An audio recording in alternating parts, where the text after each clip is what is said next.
This is Atomic Shinobi, and today I'm going to narrate second part of What If Kid Naruto was trained by Tobi. If you enjoyed this video, please like, share, and subscribe to this channel. Now wasting no more time, let's start the story. Sitting in a tea shop in Konoha, the four Jonin of Genin 12 were talking about their charges and how to help them develop even more. Sasuke has actually been working harder than ever. After seeing Yami defeat Gaara like that, I think he realized how far he has to go to defeat Itachi. Kakashi added, though I think he is trying to learn to use the curse seal. Asuma questioned, what makes you say that? Just a hunch. He's doing a good job of hiding it, but there are moments where he seems to hesitate, like he is deciding whether to use it or not. If he doesn't let it consume his flames of youth, then it can't be too bad, said Guy. Jiraiya would disagree with you there. Kakashi said quietly. He thinks that Orochimaru might use it to control him. As Kurenai put it, so what about Naruto? She's still training hard, but she is still on probation for a few more weeks. After that stunt she pulled with Jiraiya, she should be lucky she got off that lightly, Kurenai laughed. I agree. However, we are working on her judgment skills now more than her physical capabilities. Kakashi nodded. And Sakura is working on becoming a medical nin, and she is doing a pretty good job of that. And Asuma nodded, that's good. Kakashi interrupted his declared rival in the middle of a boisterous and somewhat exaggerated explanation by saying, what about your team, Guy, and please be straight with us. Neji is brooding. Guy breathed deeply. He took his defeat to Hinata hard, and is throwing himself into his training to try and surpass her. Lee and Tenten have done what they can to keep up with him, but this is the first time I have seen him so determined. I'm not surprised. Hyunta caught all of us off guard with that win. Kurenai replied, I don't know how she did it, but she managed to find her confidence and somehow surpass what we estimated her strength at. Asuma inquired, so how is she? Working harder than ever, and she seems to be developing her own fighting style. Her father is furious about this, but he has little say in the matter. Kurenai added, personally I am happy for this change, but a little worried as well. She seems to be driven by something and refuses to tell me what it is. This is the first time she has ever avoided a topic with me. Asuma proposed, she is maturing. Perhaps she is going through that rebellious stage. Maybe. Shino and Kiba are a little worried about her, but they are going with it as well. Not wanting to be outdone, I guess. Kurenai sighed. My team is almost the same as ever. Kind of wish they would get that kick in the pants that yours have, Asuma laughed. Kakashi shrugged while saying, be stricter with them. That wouldn't work. Asuma murmured, when has being strict with Inara ever worked? Guy nodded and said, a valid argument. You know, I think all of our teams could use a good training exercise. Kakashi said, surprising them with the notion.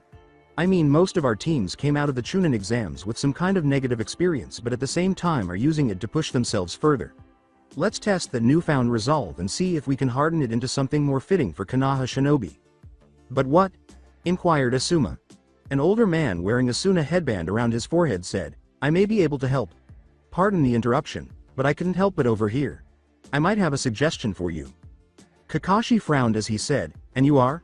My name is Yo Asakura, an old Suna veteran that was called back into service recently. Yo laughed. I'm just here to pick up some new supplies before heading home. Asuma inquired, and your suggestion? There is a place we take our teams when they are having issues, as your teams are. We call it the maze. It is a labyrinth in Kawa no Kuni made of a peculiar stone that hides chakra and can cause mild hallucinations. These hallucinations will generally force them to face an uncomfortable truth about themselves that will help them become better shinobi. Yo clarified. I think I've heard of this. Kakashi nodded. It's a dangerous place, said to be avoided. Only if you don't know what to expect. Those that have passed through the maze have grown to be better shinobi and become truly invaluable to their village. Yo continued, it is only a suggestion, but this may help your teams. After saying that, the man left to talk to Jonin about what he had just said. He dropped the henge as he slipped down an alley, revealing himself as Dosu. He laughed to himself and headed to inform Naruto that the Jonin had been baited. After a week, the four Genin teams were crammed and making their way to the notorious maze. You could actually feel the tension between the teams as they traveled through the countryside. Sasuke appeared to be absorbed in his thoughts and oblivious to everything around him, while Naruto was pouting. When Neji glared at Hinata, she would only smirk back at him. Neji was giving her death glares. While Lee was having a boisterous conversation with Guy regarding this training exercise, Kiba and Shino appeared anxious around the two Hyugas, and Tenten appeared to be attempting to calm Neji. Team 10 was the only one behaving reasonably, with Ino gazing at Sasuke and Shikamaru and Choji having a friendly conversation. They camped on a ridge with a view of the fog. shrouded maze after spending the majority of the day traveling to the southern edge of Kawa no Kuni. The four Jonin stood before their teams at the maze's entrances the following morning and gave an explanation of what was going on. As he nodded to the stones behind him, Kakashi elaborated, "We have brought all of you here to go through this. It's known as the maze and it is made of a stone that disrupts chakra inside it. We often use this in our prisons, as you know." Sasuke said, "So we just have to go through it?" Kakashi nodded and said, "That's the gist of it. Yash. I will complete this maze with ease or I will run 100 laps around Konoha on my hands," Lee shouted. "Lee." Guy yelled, shocking his pupil. "I'll run 200 laps if you fail." Guy. "Sensei." Lee. Kunai yelled, "Enough," and halted the terrible genjutsu before it could begin. Naruto observed, "This seems like there should be more to it." Shikamaru nodded in agreement and said, "Troublesome." "There is." Asuma replied, "This mist is a very mild hallucinogen. It will cause you to have some delusions while inside, and face some harsh truths about yourselves. This is what makes it so difficult.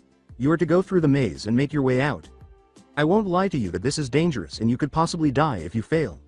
If you don't want to take it, you can stay with the Jonin and wait for the others to finish." The Genin were silent as they considered the meaning of this maze before finally making their way to the entrance. As he watched them enter, Kakashi nodded for the Jonin to cross the valley and wait for the Genin to appear, saying, "Good luck." The group quickly became separated because they could hardly see one another due to the dense mist. As they gradually separated, they were soon each alone and would soon begin to confront the delusions. As he moved slowly, Sasuke kept his hand on the stone wall and took care to avoid turning around. His leisurely pace gave him more time to reflect on what Yami had said to him and the equilibrium he had proposed he would achieve from this evil force. When he came to the end of another passage, he turned right to see that Yami was waiting for him and that the mist had cleared. He turned to face the teenager and laughed, "Sasuke. Yami. What are you doing here, or is this a de-illusion?" Sasuke responded. Yami laughed again and said, "But we aren't here about me. I'm real, but then again, how would you know the difference?" "What do you mean? We're here about you," Yami said as he approached Sasuke. "I understand that you have been trying to learn to harness the power of the cursed seal. Tell me, have you started to feel its limits yet?" Sasuke sighed as he remembered using the dark chakra to strike the wall. "I have." As he strolled slowly around the Uchiha, Yami said, "You see, that cursed seal is only in its first stage. There is another stage that can be achieved. That's because it hasn't fully awakened yet." Sasuke yelled, "How?" as he turned to face Yami, who merely grinned back at him. "Orochimaru's minions will come for you soon. Once they are certain that they can properly spirit you away into Otogakure and be turned into Orochimaru's next body." "Next body?" cried Sasuke. "Oh yes. Orochimaru, in his desire to learn all ninjutsu, has created a jutsu that allows him to place his soul inside another's body and then take control of it. However, the price is that he must switch bodies every 3 years in order to remain alive, and the 3-year mark is approaching. The beauty of this little scheme of his is that if he manages to get your Sharingan under his control, then he will carry it over to the next body when that 3 years are up, or so he thinks." Yami clarified as he continued to circle the raven blonde teenager. Sasuke said, "So what should I do?" Yami questioned, "Do you still want to kill your brother?" "More than anything," roared Sasuke, "then allow them to take you. They will trigger the transformation for you, and before they get you all the way to Otto, escape. You will be free of both Otto and Konoha. Escape and I will find you. I will teach you all I can and turn you into the most powerful Uchiha since Madara himself. And then I will take you to Itachi and you can slay him." Yami laughed as he stopped in front of Sasuke once more. "The choice though is yours, but ask yourself, do you want to keep playing shinobi in Konoha, become a replacement for Orochimaru, or get the revenge that neither can give you?" As Sasuke dashed forward, Yami was gone, but his words had already left their mark on him. The mist then rounded the corner and enveloped the young man with the dark eyes. Neji hit another dead end and sighed angrily, as he continued to get lost in this maze and realized that his Byakugan would not help him no matter what he tried. His anger grew. He went in the opposite direction and turned back to the last intersection when he heard someone laughing behind him. He turned to see that the mist had lifted and that Yami was standing there, grinning amusedly at him. "Ah, how the mighty have fallen." Yami laughed. "When I last saw you, you were all high and mighty, believing yourself so much greater than the rest of your clan." Hissing, Neji said, "Shut up. The truth hurts, doesn't it? Hinata grew stronger than you and you hate it." Yami responded, "While I admit that if I had been given another week or two I might have been able to get her to beat you without the little trick we pulled." "What are you saying?" Neji yelled. You are simply an illusion. Am I? Yami chuckled and said, that is up to you to think. I am simply here to talk. What do you mean trick? Neji asked after pausing to inhale deeply. That is the question. Yami replied, you see, I didn't have enough time to groom Hinata up to the level one needed her to be at to beat you, but I couldn't have you breaking her so quickly. You see, I needed her to grow in confidence and build your rage more before I approached you. You see, Hinata was given a pill to be taken before the match. I told her that it would help her relax, but in truth it was meant to numb her sense of pain. This is what let her best you after you hit her with your Hake Rokuja. Yan Sha. 8 trigrams 60. 4 palms. She should have been defeated right there, but after the medicine that I gave her she could stand and continue to fight without chakra. When Neji attempted to attack Yami, he roared, why? Yami simply flipped over him. Why do any of this? Neji exclaimed. I did this for many different reasons, but as I said, I needed your rage to grow in order to see if you could become useful to me in my plans. Hinata has proven her worth and in the right conditions will make an excellent tool. You are still in question. Neji turned to face him and hissed, what do you plan on doing? The question is, it has already begun and the question is will you help me build it or be another sacrifice to it? Yami laughed while maintaining eye contact, saying, change the world. What do you want? I want you to continue to train and grow stronger. You have great potential and I want you to expand upon it. I want you to also make peace with Hinata, not the main house, just Hinata. She can be one of your greatest allies in gaining the branch house the dominance it so rightly deserves. She finds that seal upon your brow just as abhorrent as you and any other branch member does. When the time comes the slaves will become the masters and the new Hyuga clan will be a great asset to me as I usher in a new age. Yami laughed. Neji remarked, you're mad. Yami shrugged, saying, only if I fail. If I succeed I am a visionary. Neji gazed at Yami before noticing that the mist was closing in on them once more. Yami laughed quietly and vanished into the mist as Neji thought about what he had said. When Hinata heard whistling behind her, she turned to see Yami standing at another intersection. She stopped and looked around, trying to determine which way she would have to go. As he approached her, he said, you want to go left. How do you know? Aren't you just an illusion? As they strolled, Yami questioned, perhaps, does it matter? I suppose not. Hinata replied, I have followed your advice. I have pushed myself to become stronger and gain that fighting style we discussed. Good. It will serve you well in the trials ahead. Hinata inquired, what trials? Neji will soon approach you about what occurred in the Chunin exams. About your lack of pain, Yami said. What was that pill you gave me? You said it would relax me. Hinata replied, it numbed my sense of pain. It did. You were not ready to beat Neji yet, but you had the makings of it. I simply gave you the edge needed to prove it. I know that if you faced him now you would win. Yami responded, that is unimportant at this time though. Neji will approach you and I want you to help him. Do what? Shift the balance of power in the Hyuga clan. It is unfair that branch family has become slaves to the main. In time you will help him reverse the situation. Hinata cried out, no, I will not continue that cycle of hatred. I never said it would continue, did I? Replied Yami. In the end you and Neji will have to work out the details, but I recommend that you only enslave the current members of the main family and any children that they bear will be free and given to the branch family to be raised. Thus eliminating the cycle of hatred and punishing those that continued it. Hinata scowled at this and understood that, although it wasn't a perfect solution, it might be able to put an end to the slavery in her own family. Hinata questioned, is that all you wanted to tell me? No, a day will come when I will ask you to do something that may go against every notion of right and wrong you have. I will need you to do this. Why? A frowning Hinata asked. For world peace. Yami said, I am in the midst of creating a new and better world, but in order to do that I need talented people by my side, people that will help me bring about this new age. What I will ask of you will prove you dedication and help bring the Hyuga clan into the light of this new age. Hinata questioned, and I can't or won't do it. Then you will be a sacrifice to the new world. Yami said as he gazed at her, I will not lie to you. There will be sacrifices, there will be lives lost, but in the end it will be for the greater good of a world without war, without hatred, where all will stand together and all will be equal. Although Hinata scowled at what he said, he couldn't help but believe what he was saying. I hope you understand if I take all of this with a grain of salt, Hinata said. Hinata, I would be shocked if you had agreed right away. Yami laughed. I want you to consider what I am saying, and make this decision with all the facts. If you are to be one of my lieutenants I need you to use your head.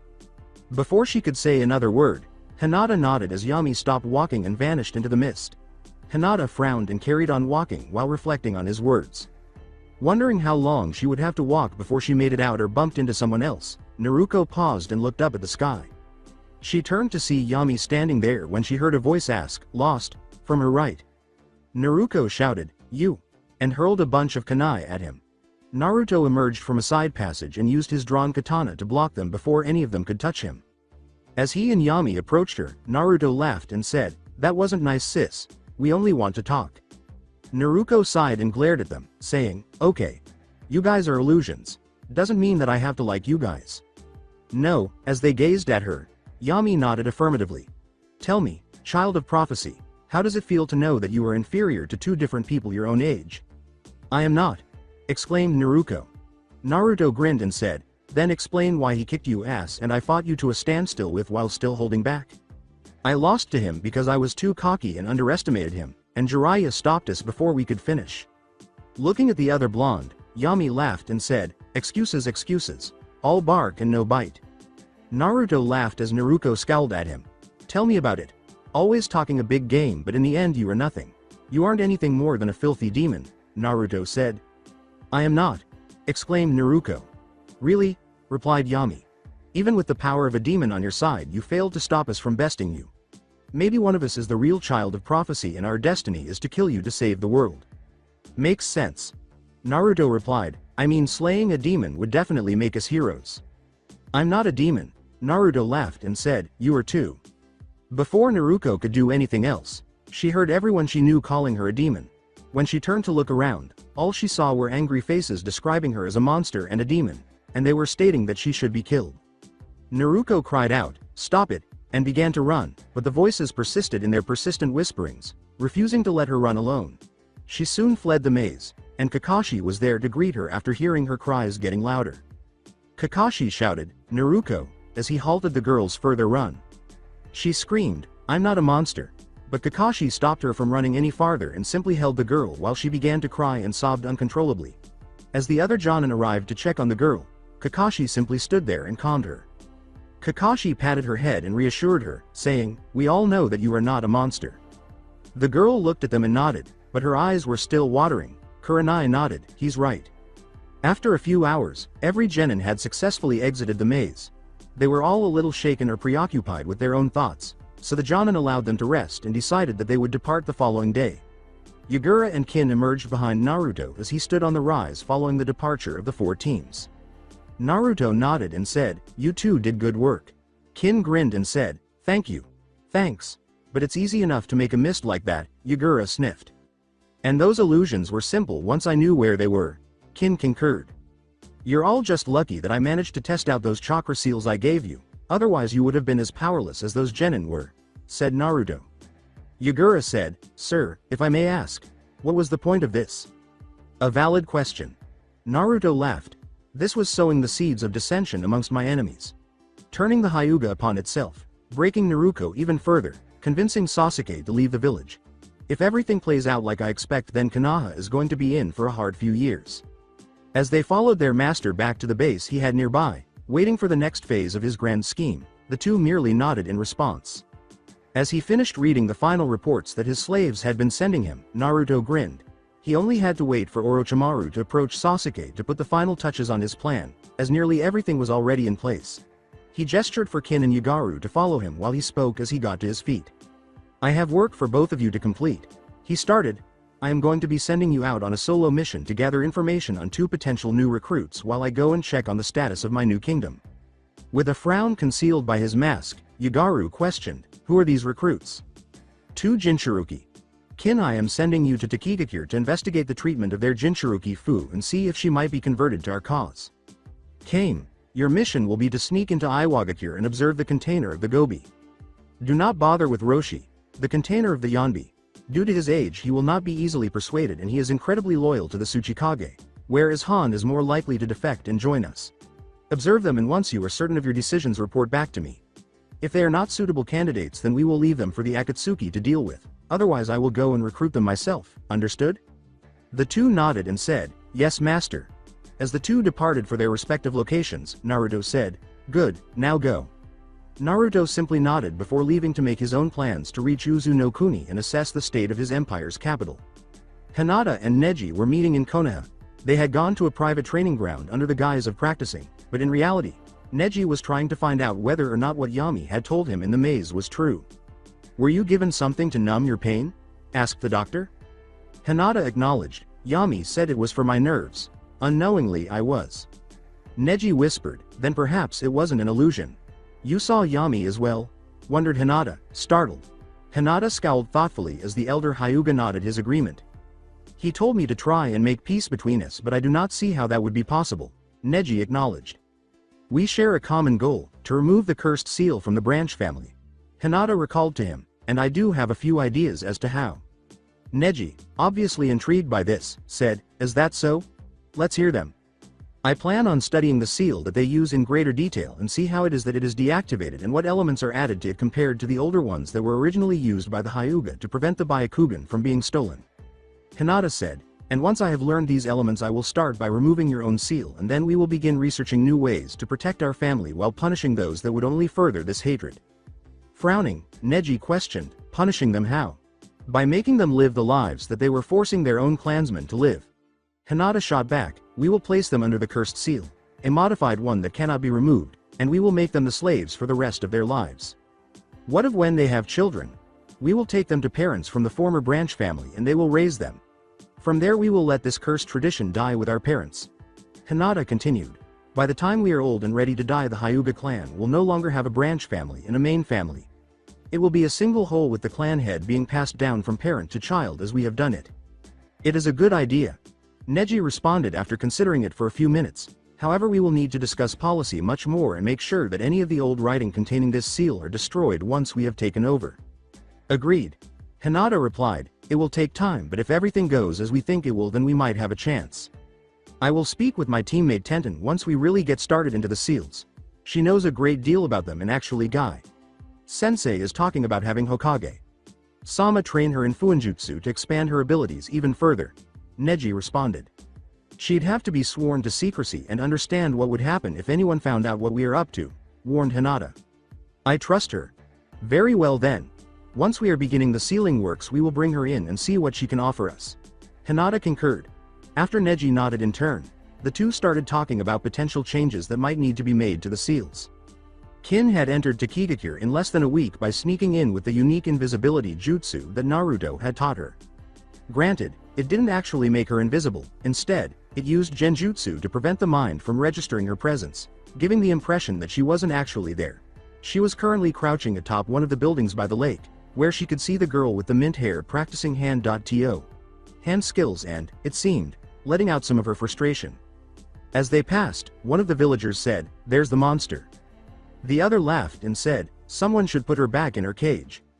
Knowing that she wouldn't do anything to harm them, Fu yelled angrily, "I'm not a monster," which made the two men jump before they laughed at her and left.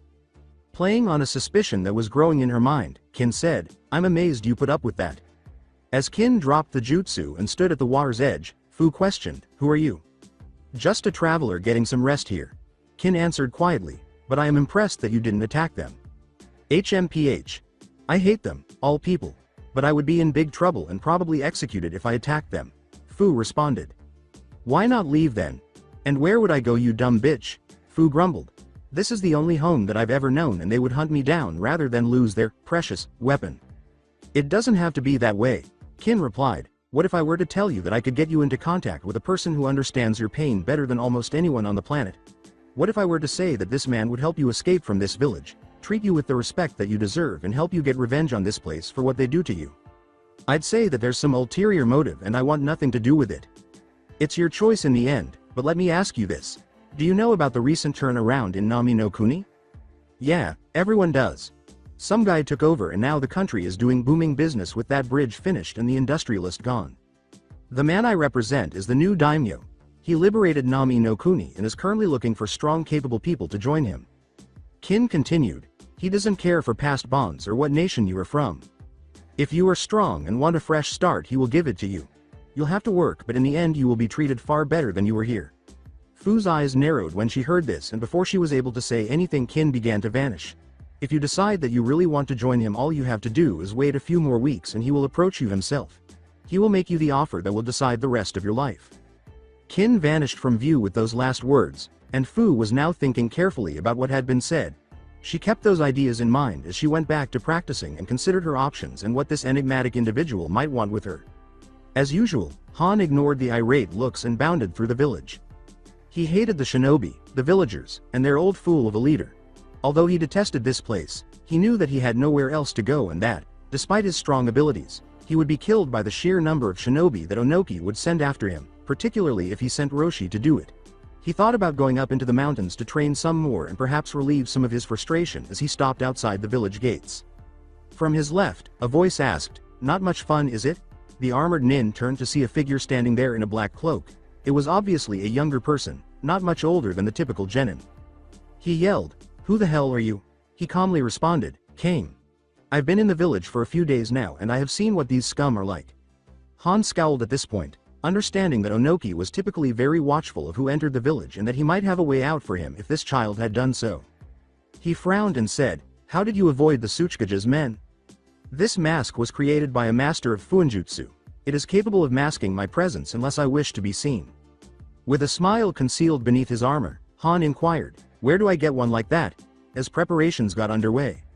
"You would need to enter the employ of my master." "Master? Master? He is the daimyo of Nami no Kuni, and sent me here to speak with you actually," was the response. "Why? Does this new daimyo want a living weapon?"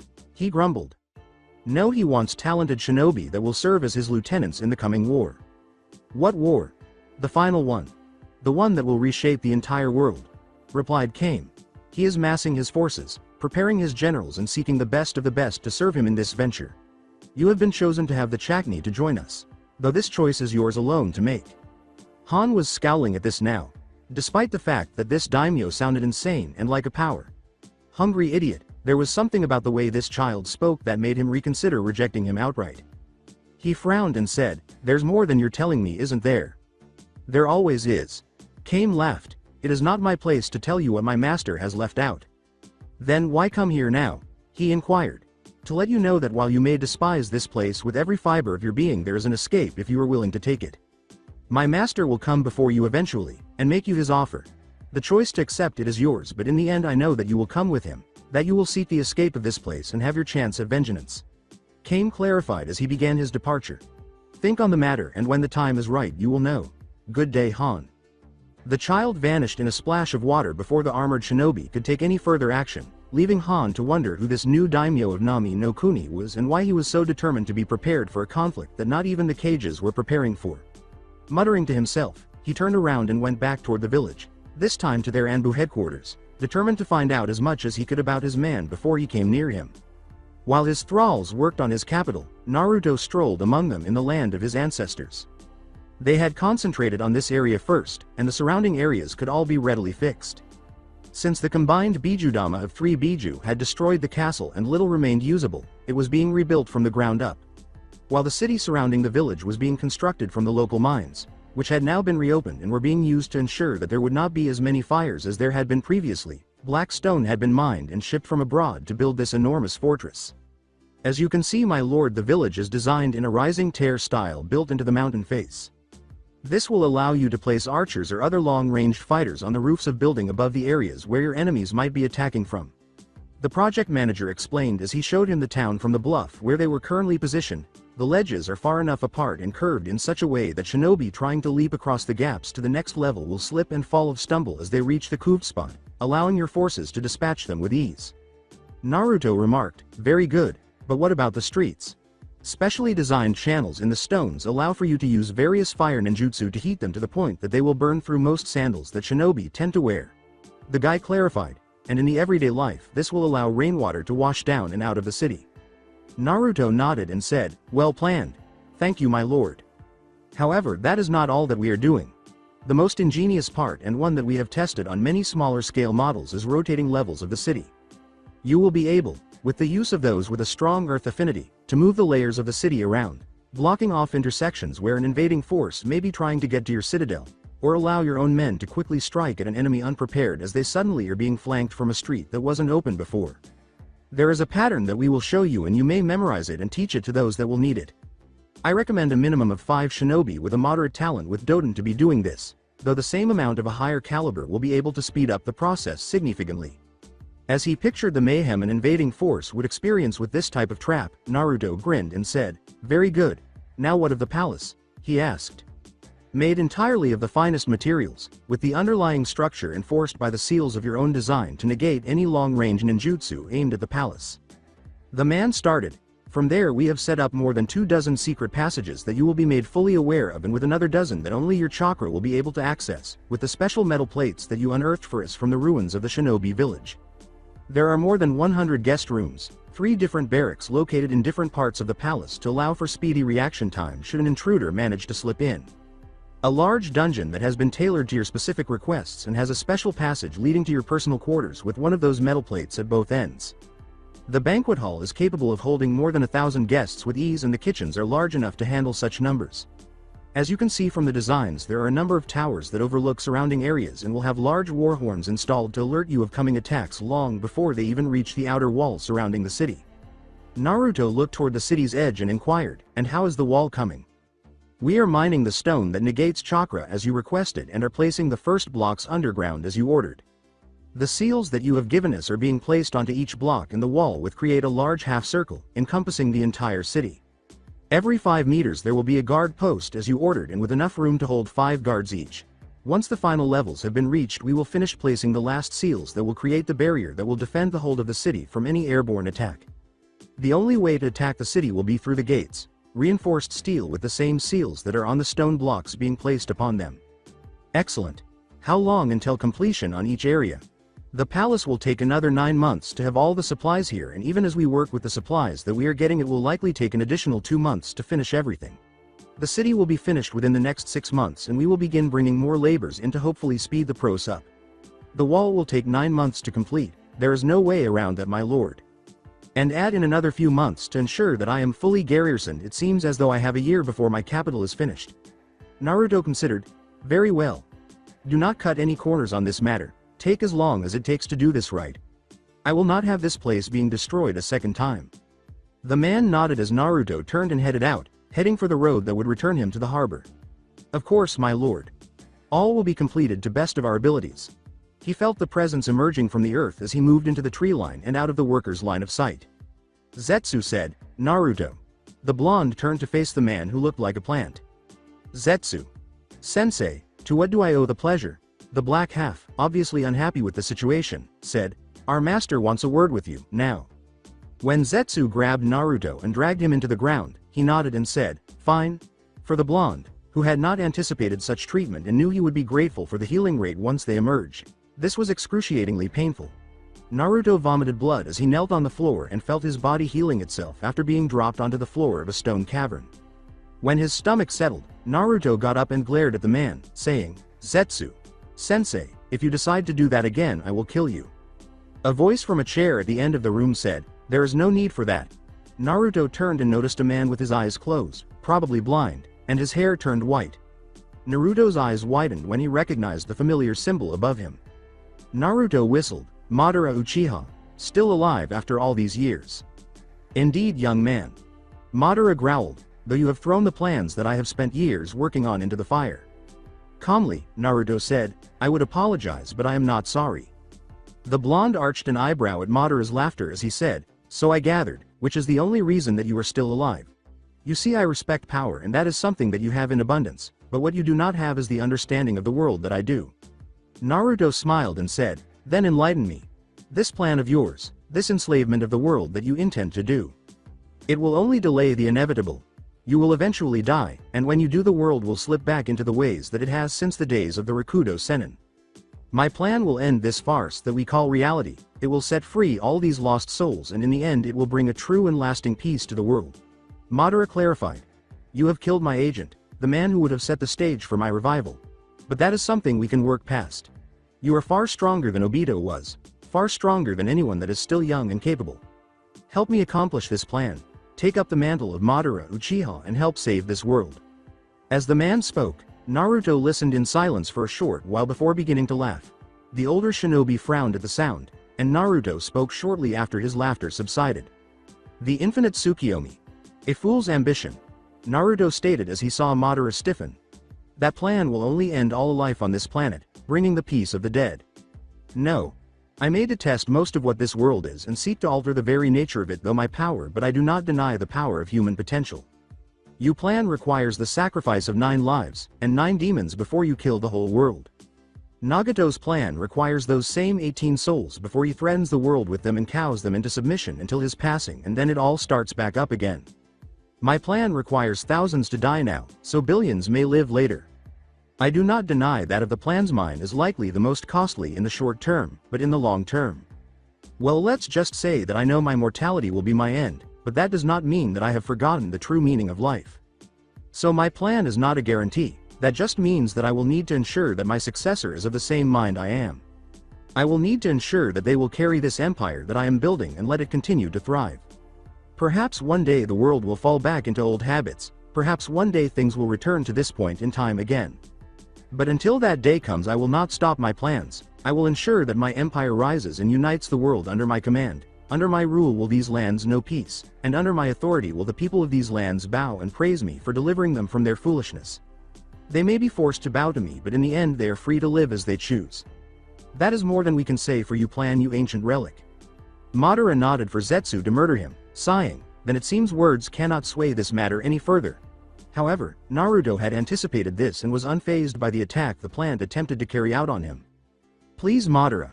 I had Tobi trying to assassination attempts on me Signy I was 12. Naruto chuckled. Or did you say his name was Obito? That was the name of one of my father's late students. So that is what became of him. How ironic. Zetsu glanced at the blonde. Do not bother Zetsu. Sensei. I have no ill will towards you or your master. This is simply a race, as I said to you before. The only problem is this though. You are competing against an opponent that is not following the same objectives as you, so how will you stop me short of killing me? Madara sighed, already aware that the boy had been ready for this encounter. Zetsu, enough. As he pulled himself into the Kamui dimension and then into his hideout in Hai no Kuni, Naruto grinned and said, Thank you Madara. I will be leaving now and wish you the best of luck, because if you want to try and stop me you are going to need every scrap of it that you can get. He then proceeded to his desk to make some notes on this new development and start making the minor adjustments that would be necessary to his plans for the now identified third player. When it did occur, it was late in the evening. 4 figures had appeared while Sasuke was up late practicing his control of the cursed seal. With the exception of their attire, each had a unique appearance. As he paused his chakra channel and turned to face them, Sasuke said, You're late. I was expecting you days ago. The biggest of them questioned bewilderedly, expecting us? Did I stutter? Sasuke asked sneeringly, causing the girl to bark with laughter. The young man with silver hair and what appeared to be a second head growing up from the back of his neck said, So you know that Orochimaru Sama can give you the power you need to kill your brother. I do. I also know that there is no way that this is the limit of the cursed seal. I can feel more of the power that is there, but it is out of my reach. Sasuke continued, If I want the power to kill Itachi I need to know how to unleash this second level. Before the silver-haired boy said, You will be leaving this village for good. Are you prepared? The 4 exchanged glances and simply grinned. Sasuke shrugged as he made his way to his house, saying, I've been ready to leave for a while now. I've been expecting you for days now. Let me grab my bag and we will. After nodding, the 4 left the village and headed north toward the border, following the Uchiha back to his house. When Dosu saw this, he simply grinned from the shadows. After he was positive that they weren't going to use a cunning ploy to distract trackers, he activated the seal Naruto had sent him to notify the blonde that Sasuke was on his way. While pursuing the 4 Otogakure shinobi at dawn, Naruto, Kin, and Yagaru watched as they had him start the transformation for the second level of the cursed seal. Naruto said, Kin, do you know any of them? All of them technically. Kin responded, They are Orochimaru's personal guard. They were the ones that made the barrier that was used against the Hokage and his wife. Naruto said, Names and abilities. The large one is Jirobo. He would be the weakest of them in regards of the cursed seal, but he is physically the strongest of them. His real talent is using a jutsu to trap his opponents and drain them of their chakra until they are dead while increasing his own reserves. The one with the extra arms is Kidomaru, and he enjoys toying with his opponents by making a game out of it. He uses his chakra to make something similar to webs, and his extra arms give him a lot more versatility than your average shinobi, as well as having the spider summoning contract. The girl is Tayuya, relies a lot on genjutsu that uses sound to activate and has a doki summoning contract. She has quite a mouth on her, and I think she may actually be an Uzumaki given her red hair and the mass amount of stamina and chakra she has. though the chakra was stunted due to the cursed seal reliance. The last one, or two I should say, is Sakan and Yukon. Sakan is the dominant one, though Yukon can come into play at any time. They're twins if the rumors are correct, and Orochimaru experimented on them to the point where they have to share the same body in order to survive. What makes them so dangerous is the fact that they can integrate themselves into any person's body and destroy them from the inside out. Sakan and Yukon are the leaders of the Sound Four. Nothing too challenging. Any potential in them? Jirobo is too weak. He has hit his peak and won't get any stronger. Overall, without the cursed seal, he is roughly mid-Chunin, and with it at the second stage he might just reach low Jonin. Kidomaru is too likely to try and trick you, and overall I'd say he is only a little stronger than Jirobo. Tayuya has some potential, and given the fact she might be related to you somewhat distantly, she might be persuaded to join you. I'd put her at a high Chunin level without the seal and with about mid-Jonin. Sakan and Yukon enjoy their power and are loyal to Orochimaru, no questions asked. They wouldn't join you, period. He is definitely a high Chunin without his abilities, and with them he can be a mid-Jonin as well, possibly higher if he has learned any long-range skills while I've been gone. Kin clarified. Yagaru said suspiciously, I'm surprised you know all of this. Orochimaru doesn't care much about our social interactions, so information spreads amongst his forces really fast. They never kept their abilities secret, and because of that almost everyone knows what they can do to a rough extent. Though knowing what's coming and stopping it are two very different things, Kin said. An apt observation. Naruto said, so only one of them might be convinced. I will need to have a word with Tayuya before the pursuit team has a chance to kill her. Pursuit team? Kin inquired anxiously. By now Konoha has noticed that Sasuke is gone, and a team will be on their trail before 20 minutes have passed. I give it till 10 before they catch up to them, and then we wait. If this plays out like I think it will, they will help delay Sasuke from being taken to Orochimaru before the metamorphosis is complete. Replied Naruto. In fact, I am counting on it. Otherwise we get involved and kill all of them. No questions asked and no hesitation. Yagaru questioned, what about the pursuit team? If it comes down to it, kill them. I'd rather avoid it since it would cause Konoha to retaliate. Naruto complained. We are not ready for a full-scale conflict with any of the great shinobi nations, and until we have bolstered our forces we are going to be laying low. Keep an eye on them, and for the pursuit team, we run a parallel path to theirs and only move in if they get close to the border or if the Konoha team is about to recover Sasuke. The two nodded as they made their way through the tree line, remaining hidden and using Naruto's enhanced senses to locate their target. Understood. As he had predicted, a Konoha team comprising Shikamaru Nara, Kiba Inuzuka, Shoji Akamichi, Neji Hyuga, and Naruko Uzumaki had been dispatched. They had been told to deal with any opposition and retrieve Sasuke. This is an A-rank mission, and while normally I would send a Jonin team on this mission, we have word that Kusa might be planning to start a small border war, and I need my Jonin ready to respond. Minato clarified to the 5 shinobi who were before. It's why I am sending you. Shikamaru, you are in charge of this mission and have orders to use deadly force against the enemy if necessary. Neji frowned and said, what if Sasuke doesn't want to come back? Force him. We can't afford to lose the Sharingan to an enemy village. Cripple him if you must, but bring him back alive. Understood. Shikamaru nodded while glancing at the other genin. Let's move out. The group nodded, and they soon left the village and were pursuing Sasuke and the Sound Four. When he made them stop, Naruto paused, his brow furrowed in contemplation, his eyes fixed forward. Perhaps a half-hour away, he detected a scent as the wind blew behind them. As he concentrated, he made a note of who would be the owner of the scent. Konoha pursuit team is closing in. They have an Inuzuka with them, Kiba if I'm not mistaken, along with the 4 other rookies including my sister. Naruto laughed. This should be rather interesting. How so? Inquired Yagaru. These rookies have potential to be great if the world stays the way it is now, and even if my empire rises they will still be great, whether as allies or enemies they will be the ones recorded in history. They are up against a superior force that has had the time to lay traps behind them as they go, and have no knowledge of our presence. Yet I bet you anything that they know all this and have already formulated a plan to counter it. This will be an interesting day. Move toward the tree line, I want to see what happens firsthand. After carrying the coffin they used to carry Sasuke, they soon arrived at the clearing where the Sound Four were sleeping. A few minutes before the Konoha shinobi arrived at the clearing and fell directly into Kidomaru's trap, Neji and Shikamaru were drawn into the clearing by the web, while the others were compelled to stay there in order to avoid the explosive tags that had been left there. Jirobo quickly killed them by trapping them in his earth dome and depleting their chakra. Kin sighed and said, that was pathetic, game over for them. Perhaps. But there is a Nara and an Akamichi inside that dome. They will bust out and finish him before continuing the mission. Naruto reminded her, underestimating Konoha is what gets you killed, remember that. As they began to move, Kin said, yes sir. Are you not going to watch? Kin asked, looking a little embarrassed. As they swiftly moved far enough away to avoid detection while still keeping tabs on where the other Sound 4 members were heading, Naruto said, no. I know that they will break out and that's all that matters. I intend to keep an eye on that coffin and grab Sasuke as soon as he breaks out. All he needs to do is awake and we step in and stop this charade.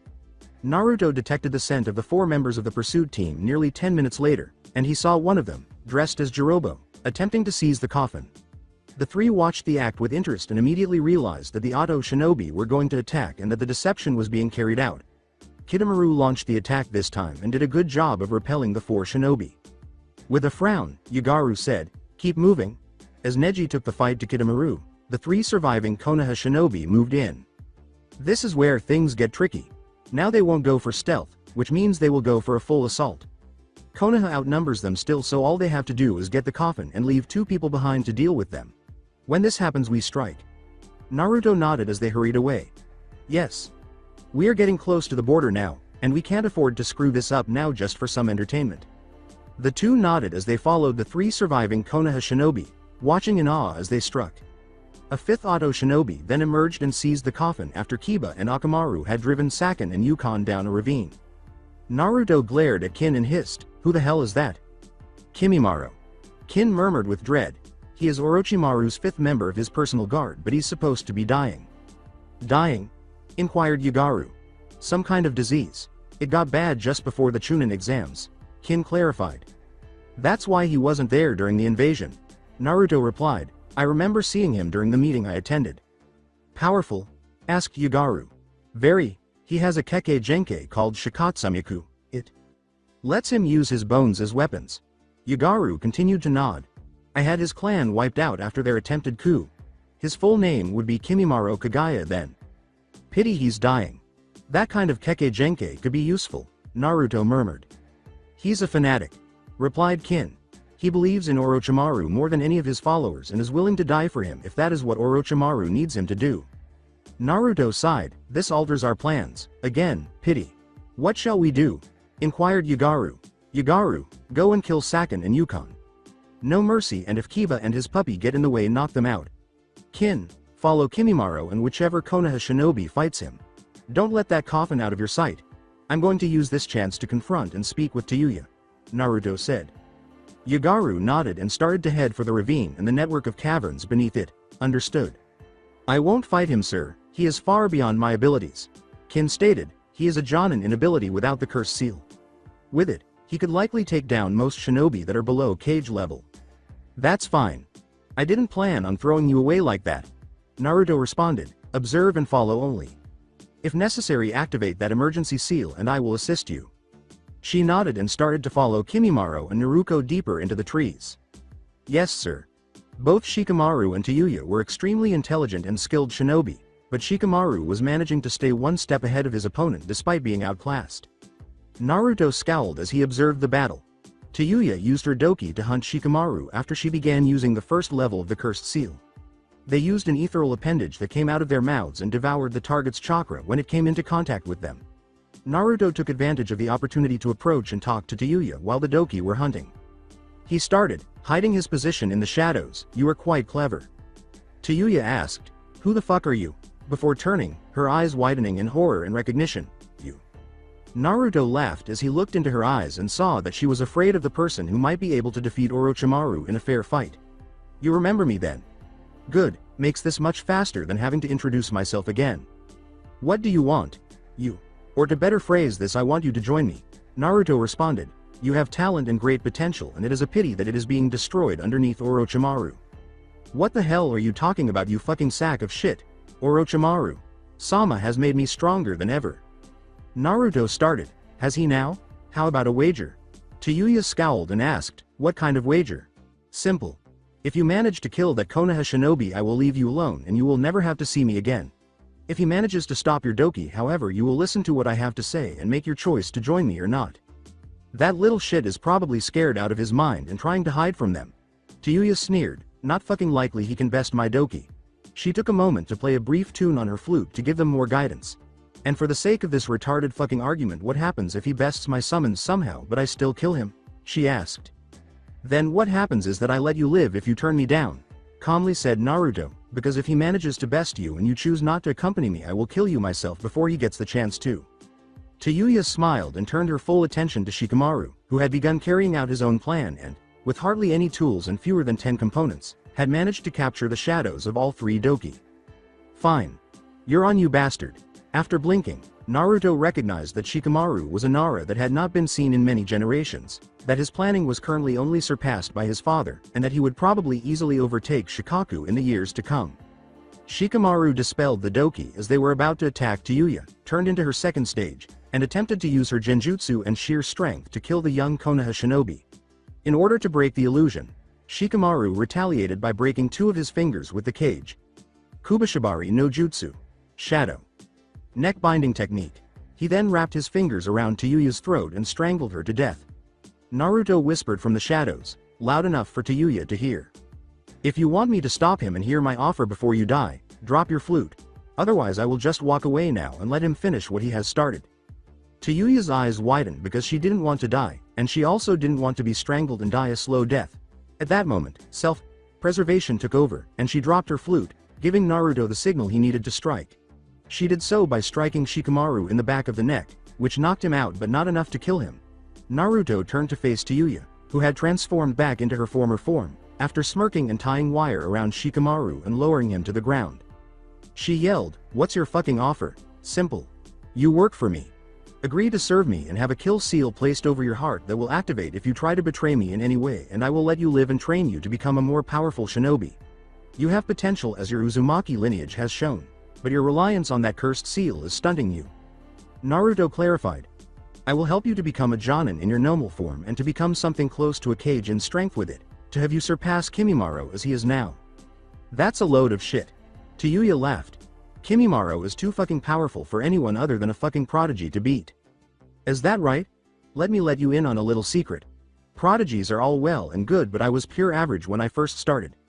Naruto responded. "Now I stand on par with the Kages and will likely surpass them once I reach my prime.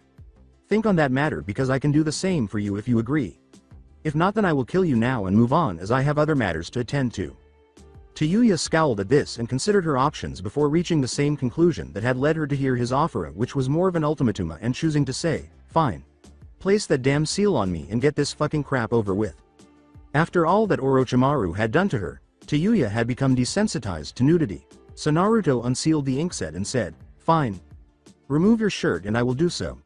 Naruto nodded for her to get dressed and follow him after he was done, saying, "Let's go, we have work to finish up." Kiba knew that this was probably the end of the line for him, because he and Akamaru had just attempted and failed to use their ultimate technique against the 2 Auto Nin down in the ravine.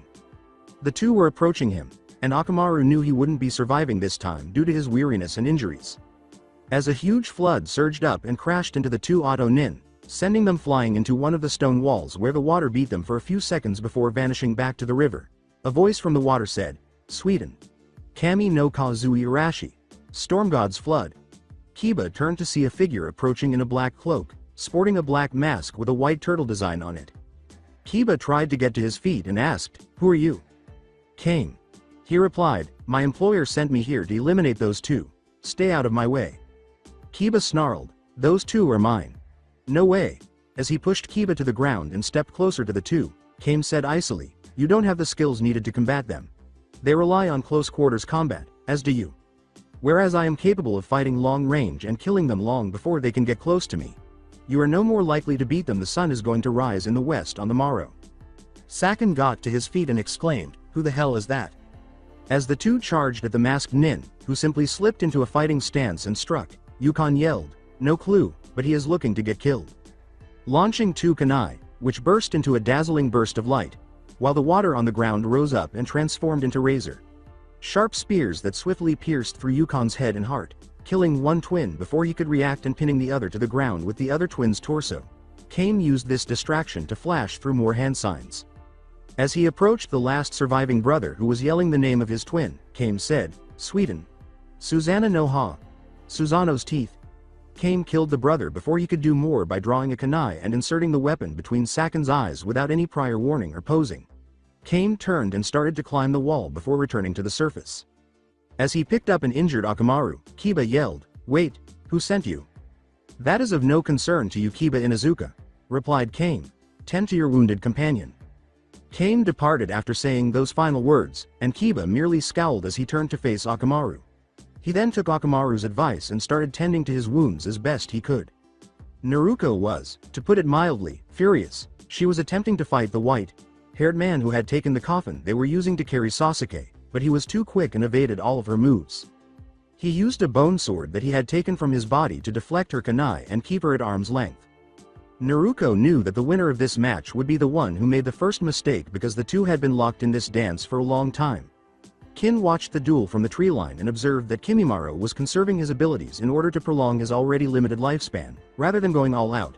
Despite Kimimaro's limitations, the match was almost even, and Kin was aware that if she showed up, he would intensify his efforts and use his cursed seal to kill them both. With Tayuya at his heels, Naruto appeared beside her and asked, "Anything to report?" "Kimimaro is holding back. Likely to try and preserve what little strength he has left," replied Kin. Naruto isn't holding back too much either, and despite her best efforts she has grasped the dangers of this opponent, especially after his ribs almost stabbed through her leg when she tried to kick him at one point. Naruto said, "Anything to add to Yuya?" Before turning to face Kin, she yelled, "Not a fucking thing. I thought you were dead." Kin calmly answered, "Naruto. Sama saved Dosu and myself." She looked at him and said, "This fucktard? Why save a couple of worthless pawns?" "Nobody is worthless. Even my thralls serve a purpose," calmly responded Naruto. "And all those two needed was the proper guidance and training methods, and they have grown in strength. Kin is now a Chunin level shinobi, as is Dosu. Though Dosu is a much better spy than Kin." "Is that where that fucking mummy is, spying for you?" Naruto nodded and said, "Yes, now the time is close."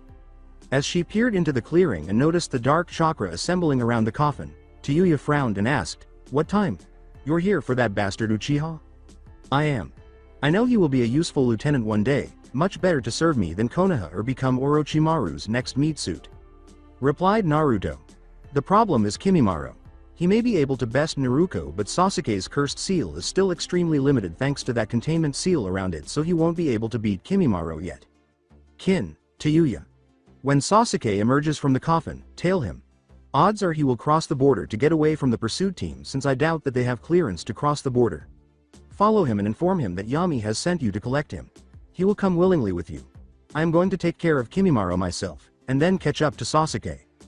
Kin questioned, "What if Naruto follows him?" Unsealing his mask and a slashed-aim headband, Naruto shrugged and said, "Let him fight her. It will be a good test of his new skills and might help his Sharingan develop further. Now get ready." Kin said with a nod, "Yes sir." Tayuya snorted, "Whatever, fucker." When the coffin exploded a few minutes later, Sasuke came out with his cursed seal partially activated, giving one of his eyes a peculiar appearance with the red turned yellow and the whites now black. After taking in the scene, Sasuke turned and began to run, heading for the border as Naruto had anticipated. Naruto attempted to follow him, but Kimimaro stopped him. AKA Rippa was drawn and swung down towards Kimimaro, who noticed the shadow and flipped away as he landed, while Naruto nodded and vanished from view, resurfacing in the air above Kimimaro. Without any delay, Naruto leapt forward and swung the blade at Kimimaro, who deflected it with his own bone blade. "You." When he saw him, he hissed angrily, saying, "It seems like I will kill you too before I die, doing Orochimaru Sama another great service." "You are delusional." Naruto laughed. "Sasuke will never go to Orochimaru and you will die here by my hands." "Yami!" exclaimed Naruto upon seeing the mask, but she tensed up upon seeing the slashed headband around his neck. "You went rogue," she said. As he moved away from Kimimaro and kept his sword at the ready, Naruto retorted, "That is none of your concern, brat. I am here to end the life of the last Kagaya. Do not get in my way or I will make what happened at the Chunin exams look like a simple stair fall." Before her common sense intervened and reminded her that she had a job to do, Naruto blinked and briefly considered attacking him. While Naruto stayed to kill Kimimaro, she fled and pursued Sasuke. "Why let her go?" replied Kimimaro. "She will not stop Orochimaru Sama's plan." Naruto chuckled as he struck again, his sword hissing through the air as he repeatedly struck, pushing the young Kagaya back with each blow. shocking Kimimaro with his speed and accuracy. You seem to be thinking that Sasuke is going to Orochimaru. He probably would have been killed in the opening moments of this battle if Orochimaru hadn't trained him to be an elite. Unconsciously, Kimimaro activated the first stage of his cursed seal, matching Naruto's speed but not his power because each blow felt like a hammer blow and caused him to retreat a step or two. When Kimimaro finally saw a pause in the blows, he was able to precisely raise his free hand and shoot the first joint in each finger at the blonde, who remained motionless as they were about to strike him. Fool! Naruto chuckled as he sliced through Kimimaro's back and phased right through him, shocking the young man. I am far more powerful now than I ever was before. Naruto took off his mask to reveal the Sharingan he was carrying, saying, no matter how powerful you are, no matter how much you try, you can never so much as scratch me. Kimimaro's eyes widened at this, and he changed into his second stage form and pulled out his spine in an attempt to grab Naruto. However, the blonde just went through it, and he suddenly thought of a way to approach the young Kagaya while pulling out a new seal he had been playing with. Before the teenager could react, he put the seal on his chest with a quick burst of speed that put him in Kimimaro's zone. His eyes widened as he saw the blonde make a hand signal. Kimimaro's body was in excruciating pain, and he collapsed to his knees while yelling in pain as something tore through each and every cell in his body. When he looked at the blonde who had taken off his mask completely so he could see his face, he smiled at him, and the pain eventually stopped. His nerves stopped sending the feelings of pain, he wasn't sure which. He tried to move but the pain returned, so he angrily asked, what did you do? An interesting question and one that is far more complicated than you will really understand. Naruto laughed. You see, I am something of a pioneer in the Fuinjutsu area, testing and creating seals that the world has never seen before. One example is my specialized kill seal that triggers based upon thoughts and actions.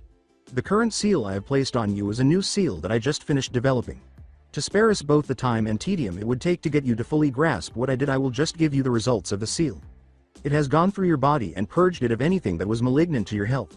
Though that is only the first part of this lovely little seal. First part. Naruto nodded as his grin grew. You see, while this seal is incredibly useful for medical purposes, with just the first part, it's the second one that makes it so useful to me. The basis of this seal was my own DNA, which means that with my own thoughts I can alter the person who is under this seal during the initial activation, which gives me a window of about 3 minutes to make the designated changes to a person before the seal begins the next phase and makes those changes real. The human body is an incredible thing, seeing as how it has created a vast amount of white blood cells that were supercharged with Uzumaki DNA that allowed your body to destroy that disease that was killing you, but that isn't all that it can do. It can reorganize your body's entire makeup, moving organs to more productive positions and even regrowing parts that are missing. It can even rewrite the human brains as the cells rearrange themselves. Kimimaro's eyes widened in horror as he realized what was about to happen. I see you realize the true nature of this seal. All memories are stored within the brain, and with the rearrangement I can remove, alter or enhance memories to the point where you will never know that they were changed, or even think that they could have been. Even if a Yamanaka were to enter your mind, they would never notice anything amiss, or that is the theory anyway. You are the first subject for this new seal and I am hoping that it works as I hope it will. If not, then nothing really lost. Now any last words before your brain is rewritten? Kimimaro bellowed angrily, even if I fall, Orochimaru Sama will kill you. As he shook his head and watched with curiosity as the seal entered its final phase and the brain cells were rearranged and changed, Naruto sighed and said, so pathetic. His loyalty to Orochimaru was replaced by an undying loyalty to Naruto. He saw this man as the monster that had prevented him from dying with his family, even though he remembered the night his clan attempted an uprising and knew that Orochimaru had taken him in and trained him. He had joined Naruto to kill him because he wanted to do it now. He had a genuine faith in Naruto's schemes and thought he was his most devoted supporters, his most reliable general, and the one who would make sure he succeeded in building his empire. Kimimaro bowed his head to his superior and said, Naruto Sama, how may I serve you? Naruto turned to face the border and said, come along Kimimaro. It is time that we picked up Sasuke and get back to the hideout. Kimimaro nodded and got up to follow his new master to the border, saying, of course Naruto Sama. Soon after, Naruto reached the forest's edge, where Tayuya and Kin were standing and observing Sasuke and Naruto as they gazed at one another across the valley. Frowning, Naruto inquired, how long have they been standing there? Kin replied promptly, I could cast a jutsu that would allow us to hear them, a few moments. No, I can tell from their postures that Naruto is trying to convince Sasuke to come back and that Sasuke is deciding if he should fight her or not. Naruto replied, I honestly hope he does. It would be an excellent chance to observe his second stage curse seal. Indeed, Naruto. Sama. Kimimaro concurred. Each curse seal is different in design and in the form it takes once the second stage is active. He's here. Tayuya screamed, startled. The red-haired girl turned to face Naruto, who was merely grinning, and Kimimaro calmly said, I serve Naruto. Sama. Naruto made an effort to persuade Sasuke to return down in the valley. She cried out, he's using you, Orochimaru. I know he is. Sasuke responded, but he can give me what I need to kill Itachi before that. How do you know that for sure? This could be a trap. Maybe, but it's a chance that I am willing to take for my vengeance. Is killing Itachi really that important to you? More important than your friends back in the village? Everyone that cares about you? Would you abandon your hatred of your twin if you were just asked to? Or your hatred for Yami? I don't think so. They're your reason for growing strong, just as killing Itachi is mine, Sasuke said, his words piercing Naruto like a knife. You realize that I can't just let you leave, Naruto said, blinking at the harsh tone he was using before realizing that words alone would not change her teammate's mind. As he slipped into his own fighting stance, Sasuke responded, you realize that you won't be able to stop me. As the two looked at one another and awaited an unidentified signal to start fighting, the tension was so intense that not even a futon jutsu could break it. They struck, and the moment came upon them in a heartbeat. Sasuke went for a high block that turned into a low disabling strike so he could concentrate on crippling Naruto, while Naruto went for a high kick punch combo. They struck and countered with practiced ease, and the two were evenly matched and too familiar with one another for this fight to end quickly. Sasuke began drawing on the Kyuubi's chakra, just enough so that her eyes changed from normal blue to red stilted eyes, and Naruto appeared to take her seriously after a short while. According to Naruto, this appeared to increase her skills by at least 5 times, giving her the advantage to start fighting Sasuke and start shoving him back with her different blows. Sasuke appeared to pick up speed after Naruto backhanded him up a portion of the northern cliff face they were fighting on. Avoiding Naruto's blows before they could land and striking her more forcefully than she had anticipated, she was flung back down the path from which they had come. Kin and Tayuya in the tree line appeared perplexed by this action, but Naruto could feel his mouth change from a smirk to a broad smile. Laughing, Naruto said, he did it. Kin scowled, asking, did what? Fully awoke the first stage of the Sharingan. All 3 tomos are in both eyes and now that there he is reading Naruto like an open book. Predicting her movements before she even makes them and hitting her when she least expects it. Kimimaro pointed out, but he still hasn't revealed the extent of the curse seal.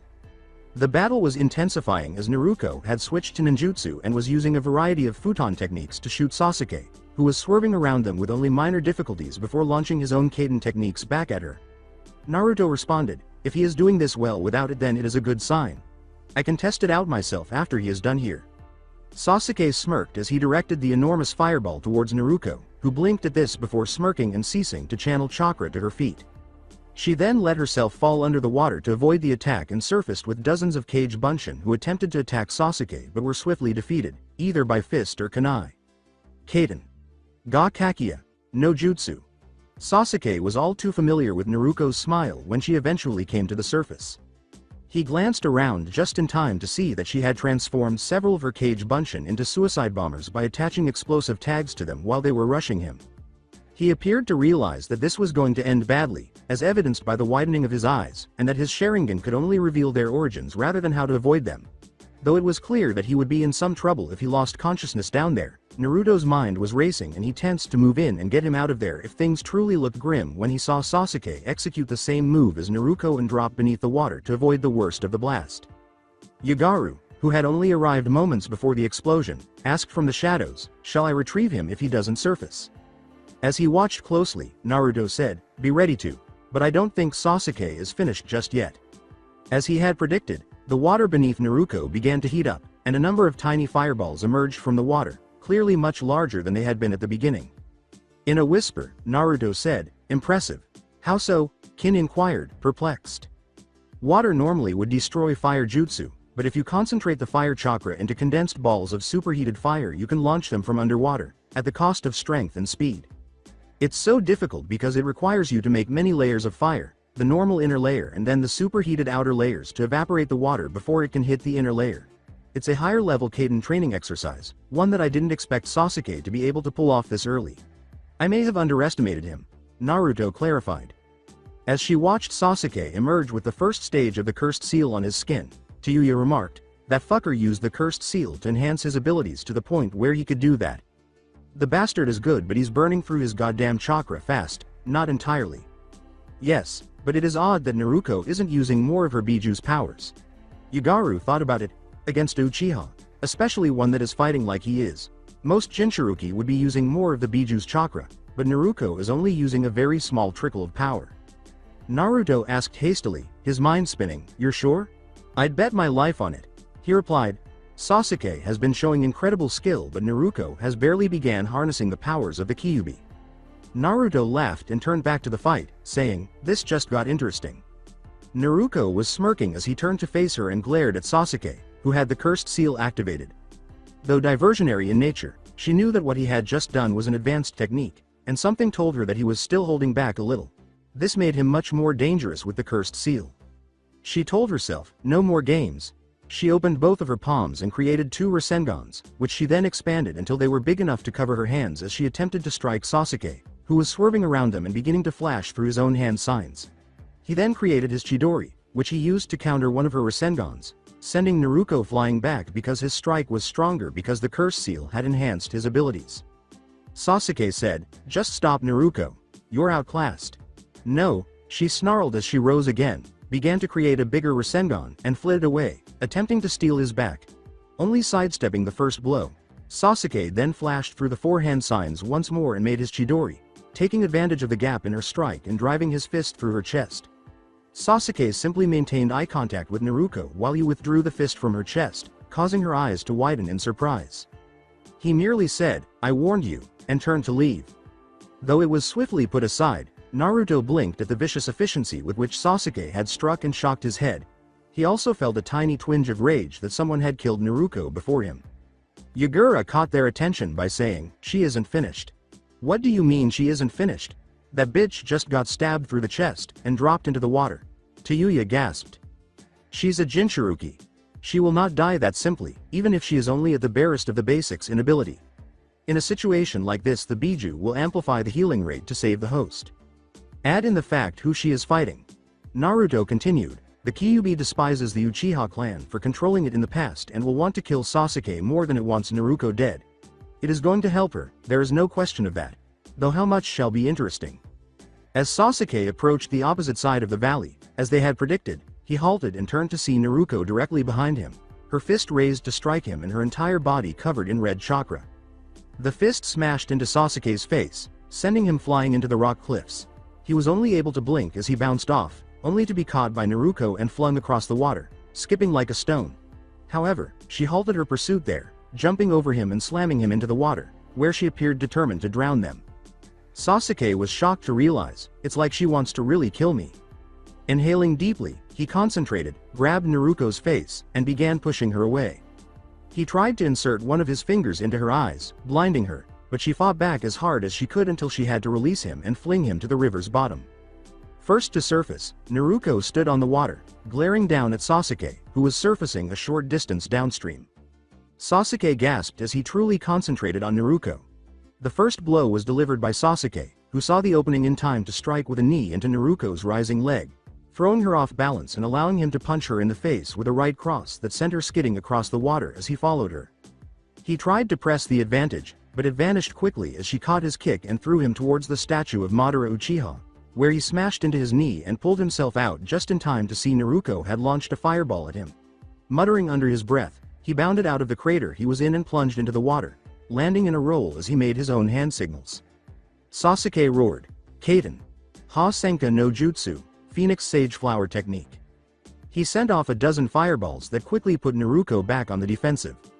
He then flashed more hand signs and decided to take one last chance, "Kaden! Fujinana Sakai Kasa, Impure World Cremation."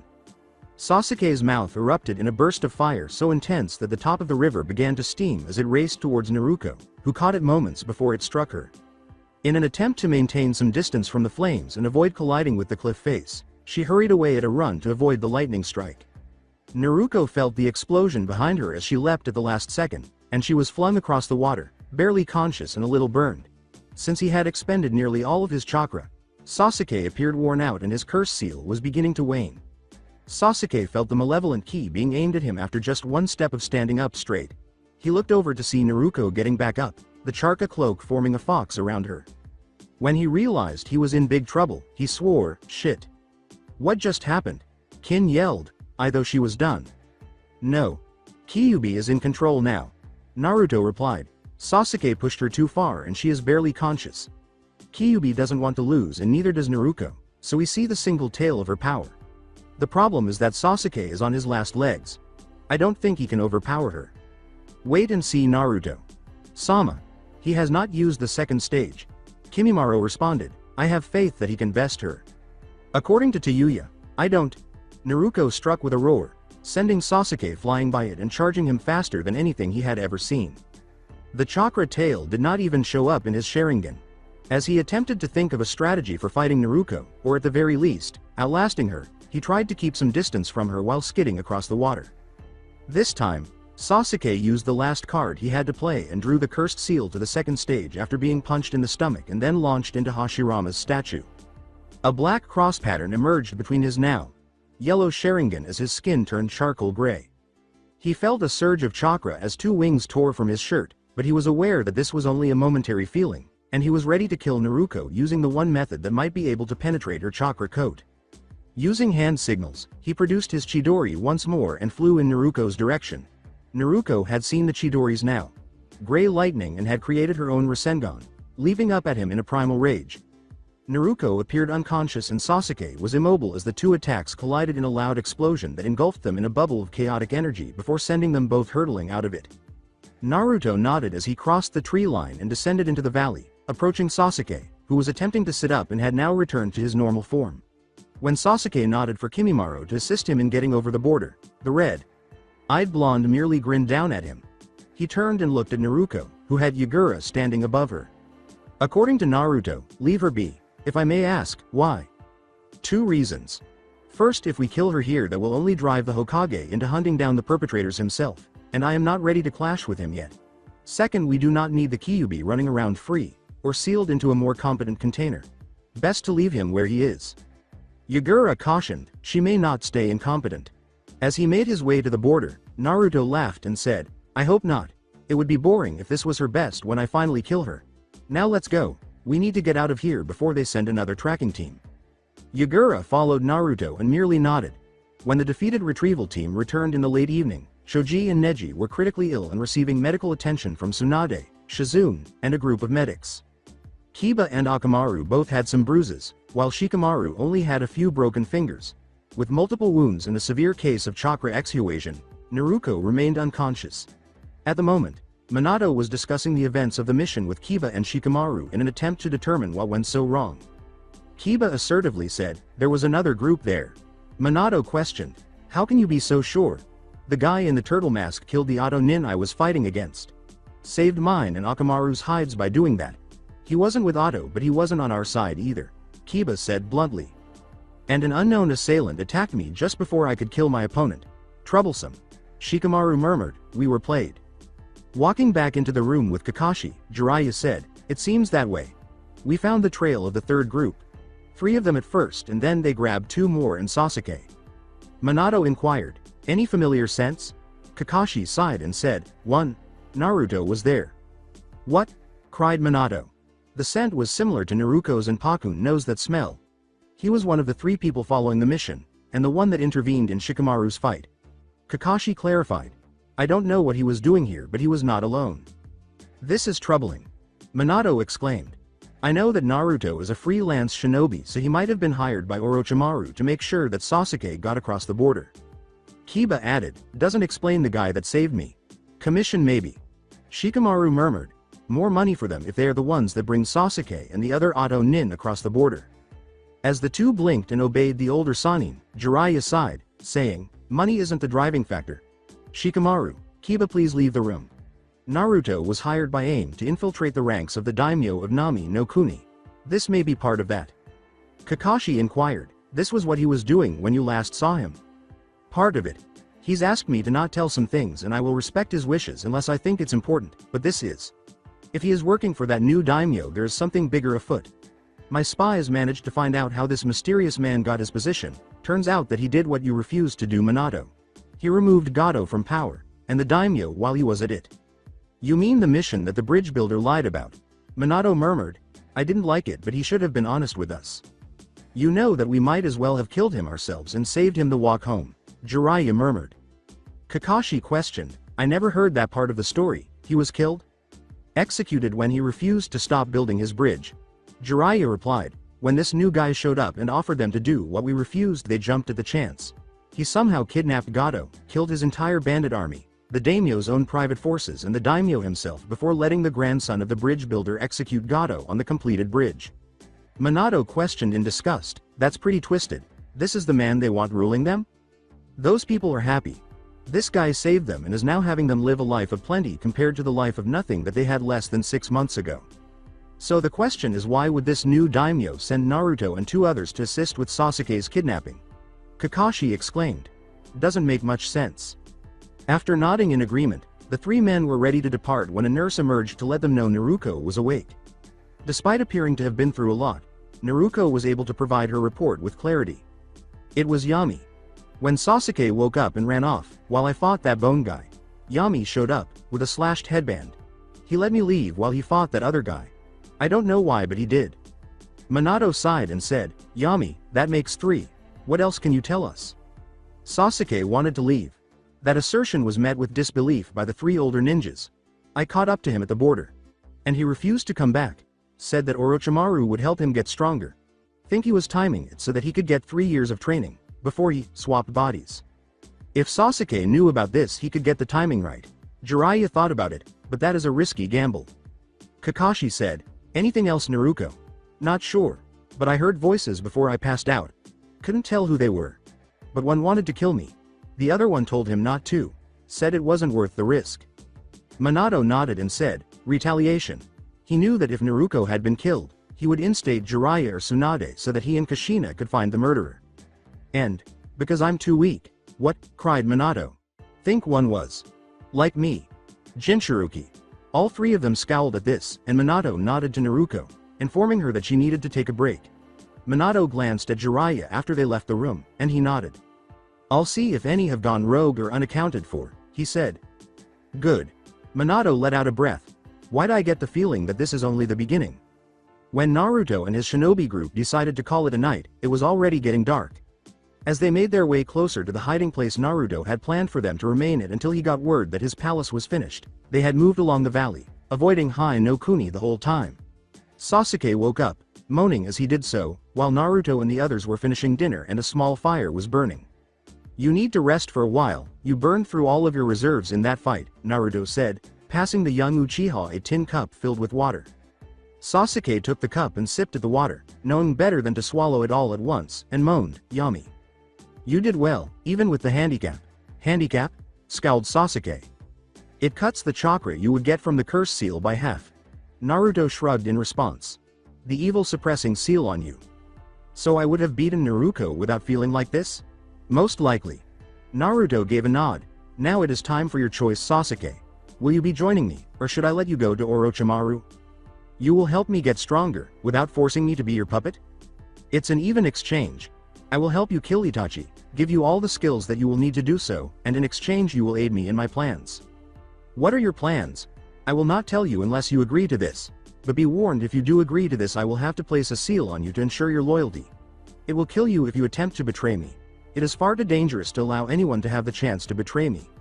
Only if I try to betray you? Naruto nodded and said, yes, do we have an agreement? After a brief period of silence, Sasuke asked, do they all have them as well? As he turned to face the other people gathered around the fire. Kimimaro needs to have his applied. I couldn't place his without Orochimaru knowing about it. Naruto clarified. The others all do though. Those 2 girls are from Otogakure. We were. Kin replied. Orochimaru intended to kill me to use a kinjutsu against the Hokage. And your Nara friend was about to off me too, you bastard. Tayuya laughed. Better to stay alive and change sides than dead.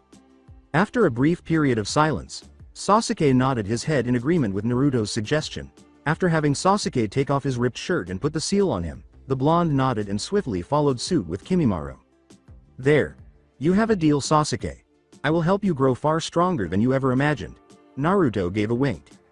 All Sasuke said before he lay back on the ground and closed his eyes was, "Good. I just burned the last bridge to my home, I want it to mean something." Kushina and Kakashi were in the Hokage's office in Konoha, where Minato and Jiraiya were sitting and talking about the mission's failure. Minato calmly said, "Can you get a spy into his ranks? We need to know what this daimyo is up to." "No," Jiraiya murmured, "not that I haven't already tried, but they all say that there is something off about Nami. The people there don't have a single complaint about their new daimyo, and I mean nothing. It's disturbing. The entire population not having a single complaint about their leader isn't right.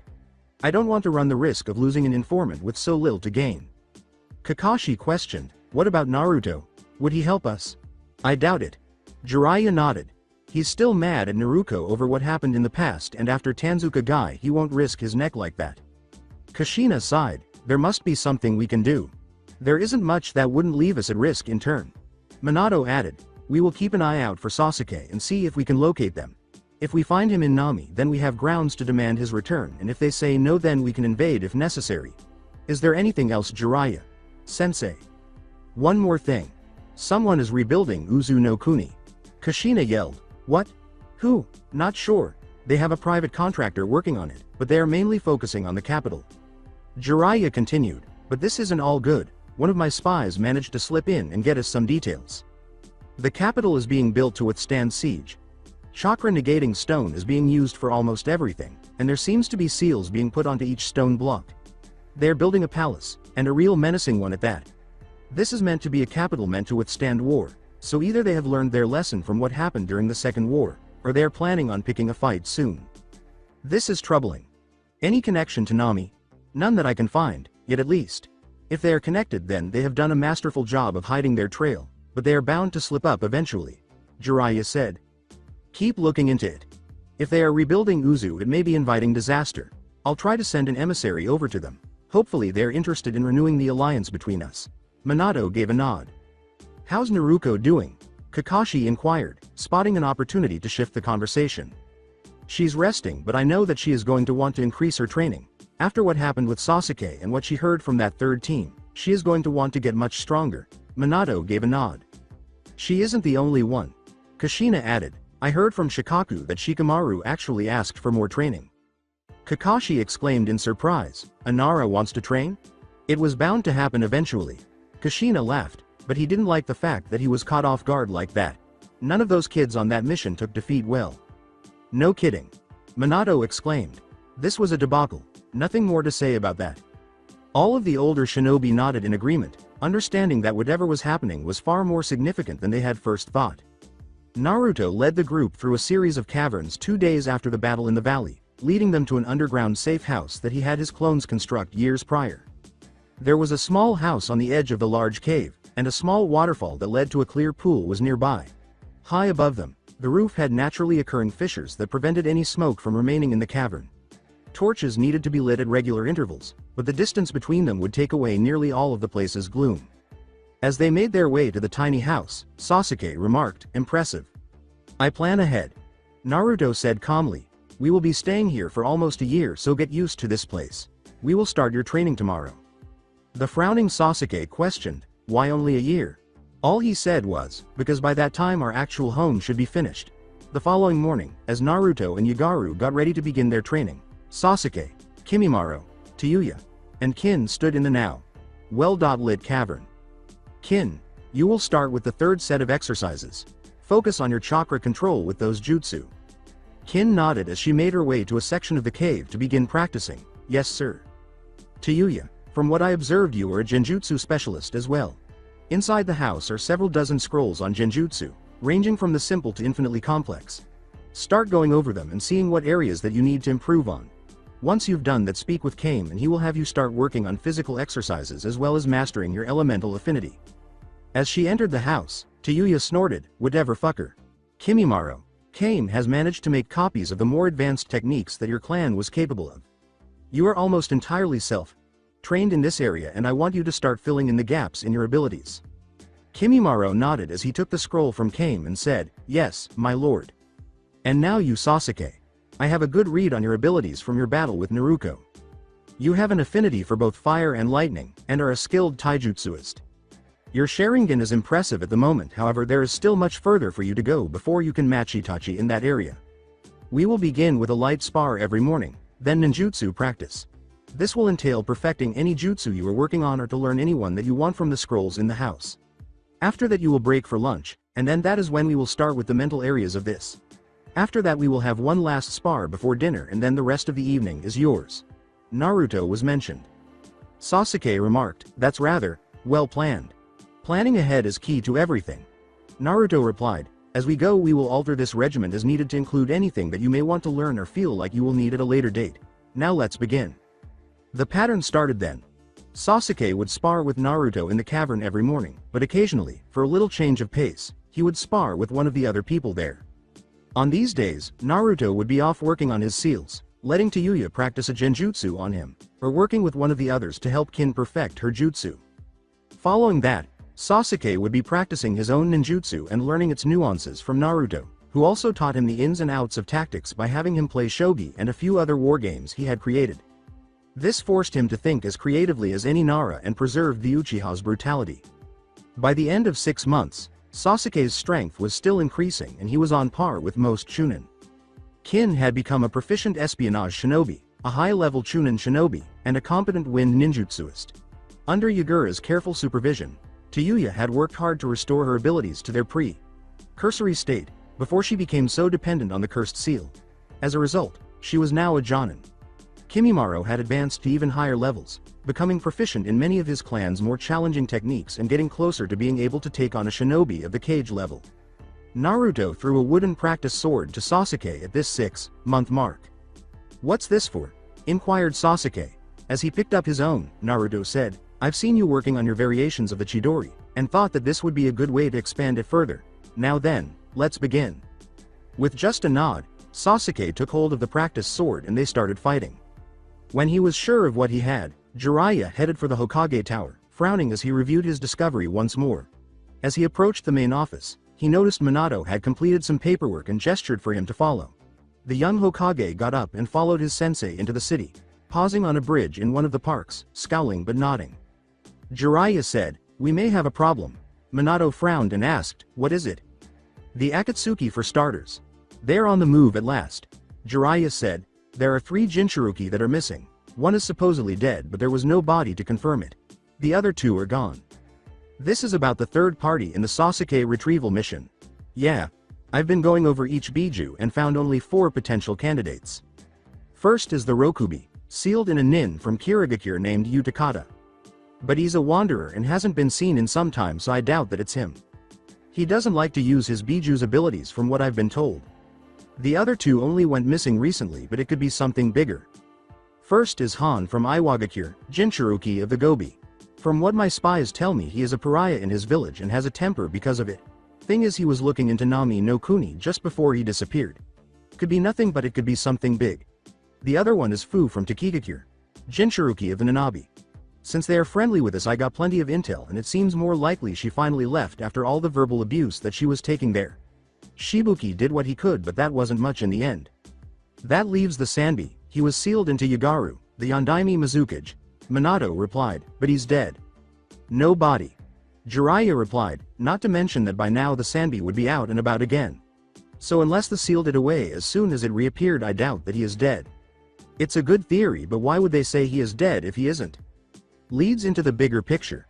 Turns out the company that is rebuilding Uzushiro is from Mizu no Kuni, hired by the daimyo to do the work. But they helped destroy them. I know. I don't know what's going on, but this web is getting tangled very fast. And we now have a potential link between what's happening in Uzu and Nami. Jiraiya expressed concern. Minato, if this is as big as I think it is, we're dealing with a very skilled group of individuals, or a true mastermind. I'm not sure which scares me more, to be honest. I know. Minato murmured, we need to figure out what is happening and why. My spies are working on it. They will find something for us to work with. I hope so, sensei. Any luck with Naruto? None. He is completely off the grid.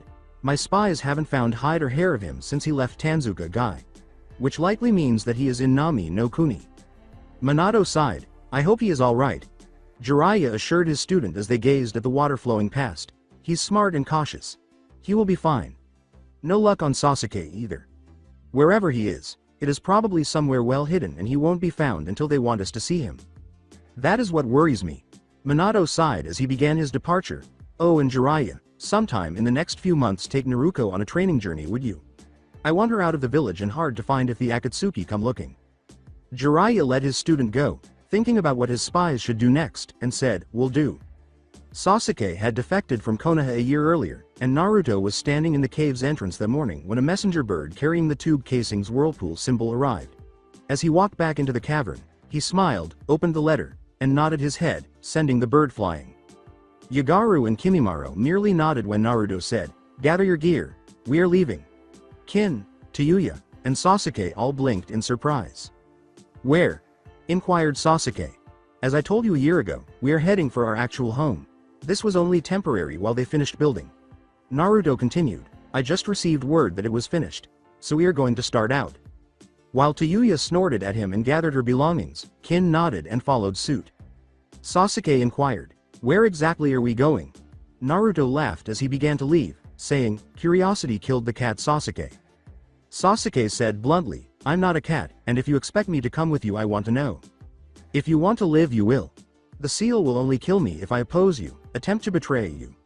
Not if I simply stay out of your way and do nothing to oppose you. Sasuke added, I've spent plenty of time going over this and know for a fact it doesn't kill you for doing nothing.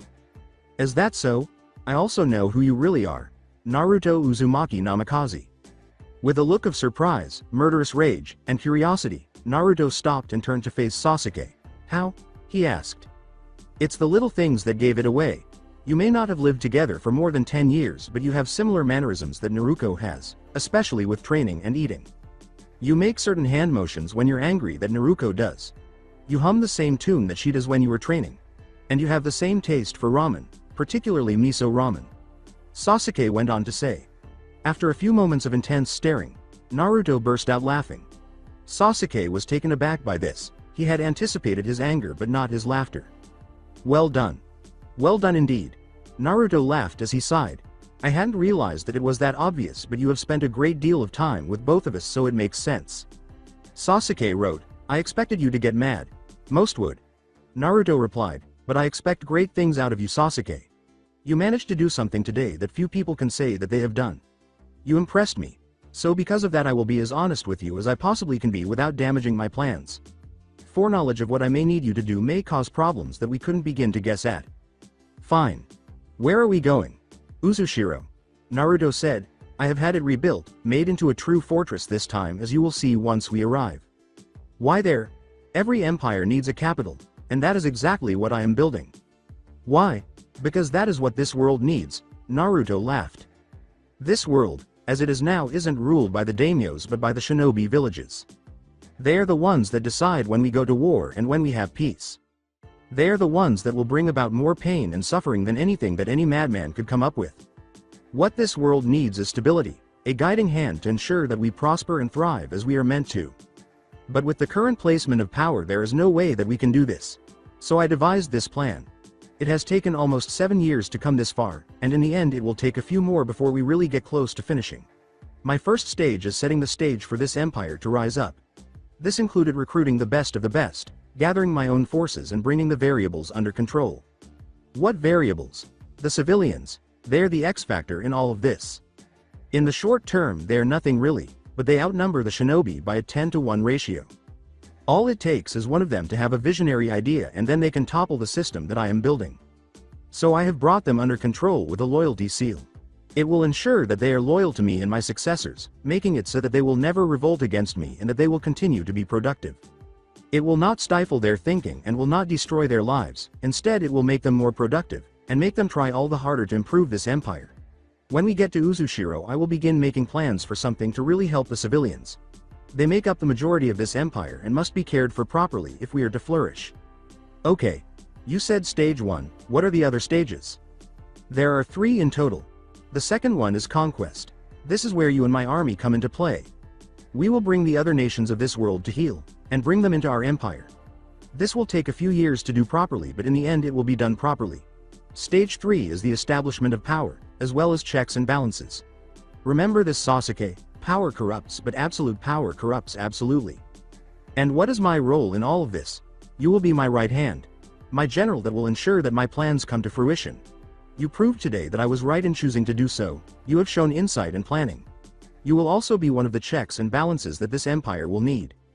Uncertain of how to interpret this new information, Sasuke scowled. From his perspective, it sounded like a well-thought-out plan, but if he heard this from anyone else, he would call them crazy. He stated that he had worked for 7 years to make this possible, and if he had invested that much time, it was more likely that he had given careful consideration to the solutions to the issues he appeared to perceive. He chose to follow Naruto's plan, shaking his head. He appeared to be a man of his word, and he would be happy to assist him in carrying out his plans if he could give him the strength to kill Itachi. As he made his way to the house, Sasuke said, "Fine. I'll get my things." Naruto nodded and waited for the group to be ready close to the cave entrance. The group was departing the cave and moving toward Nami no Kuni 30 minutes later. Their trip went smoothly, and after spending the night in Nami, they boarded a boat to Uzushiro the following morning. The 6 of them were walking along a well-traveled road when they reached the docks, and they paused just beyond the woods to get a view of the finished city. Enclosed by black walls and patrolled by guards at predetermined intervals, it was larger than a shinobi village. As they got inside, Sasuke noticed that the streets were stone-paved and that what appeared to be drainage runs ran through them. All of the structures appeared to be very solid and were composed of stone. When he looked up, he saw the palace, a threatening structure perched atop a black stone hill. Sasuke stopped to glance back as they ascended the hill and observed that the city appeared to have been laid out in a grid pattern that was consistent with each grid.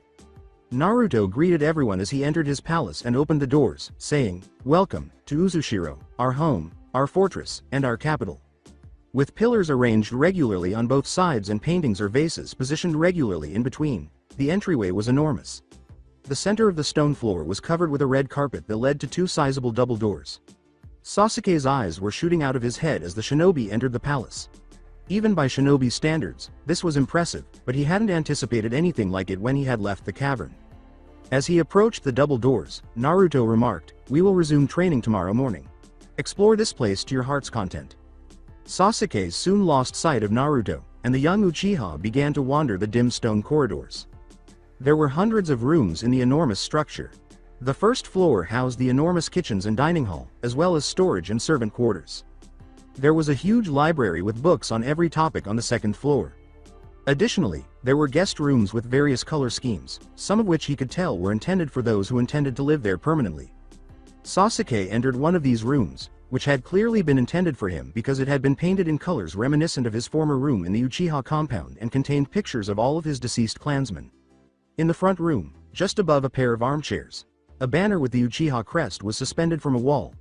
When he entered the bedroom, he noticed that it was bigger than most one-bedroom apartments, had a large bed against one wall, and was decorated in red and blue. Sasuke muttered, "This is insane."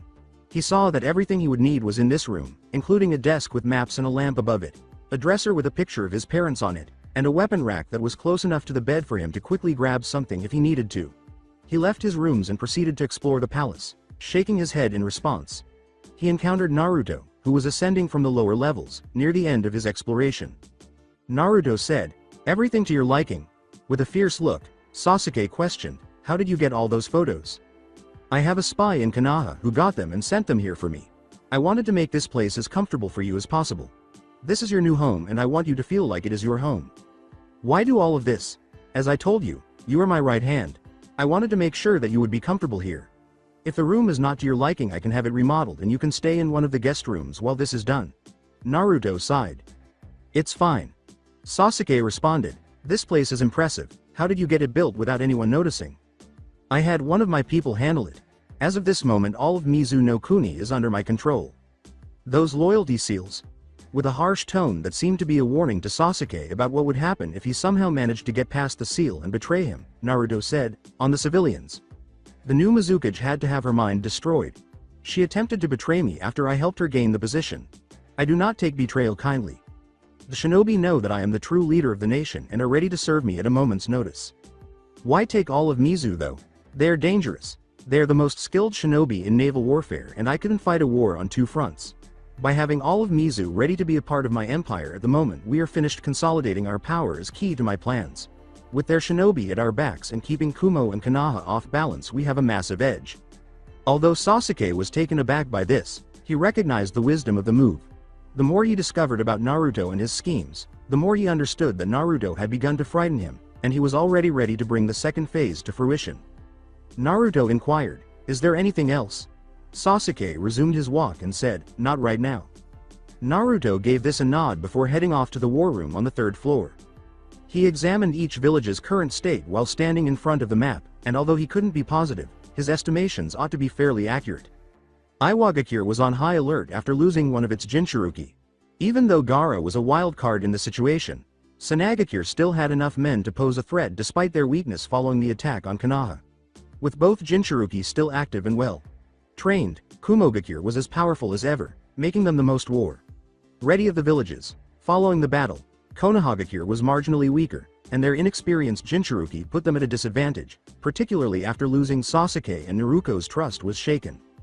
After reviewing the few reports he was able to obtain from the other countries, Naruto nodded and said, "Everything is going according to plan."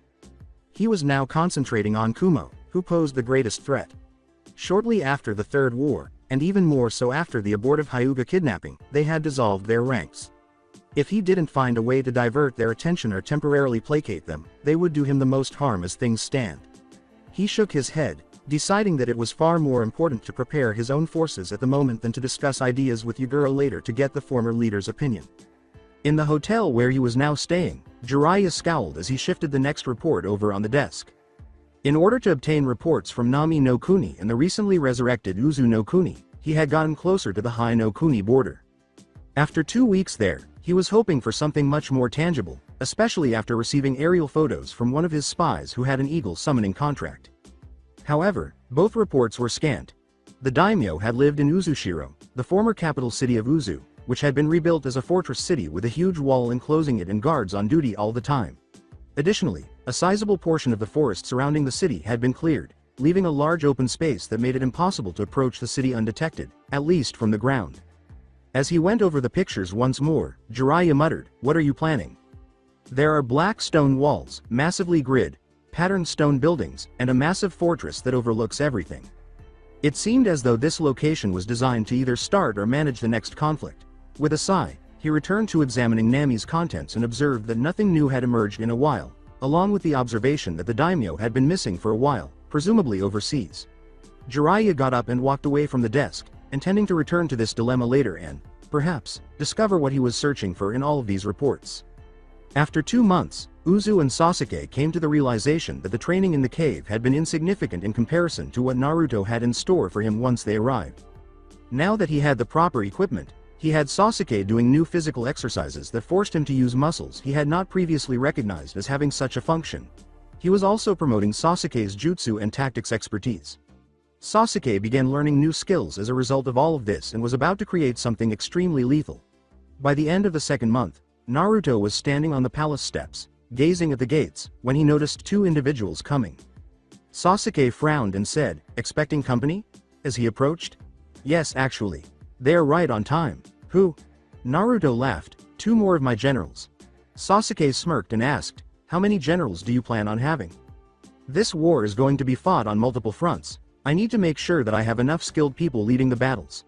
In the end I will have 5 generals. You came. Those 2 that are now arriving and the 5th one remains to be seen," replied Naruto. "You know what you need to do. I will be occupied today."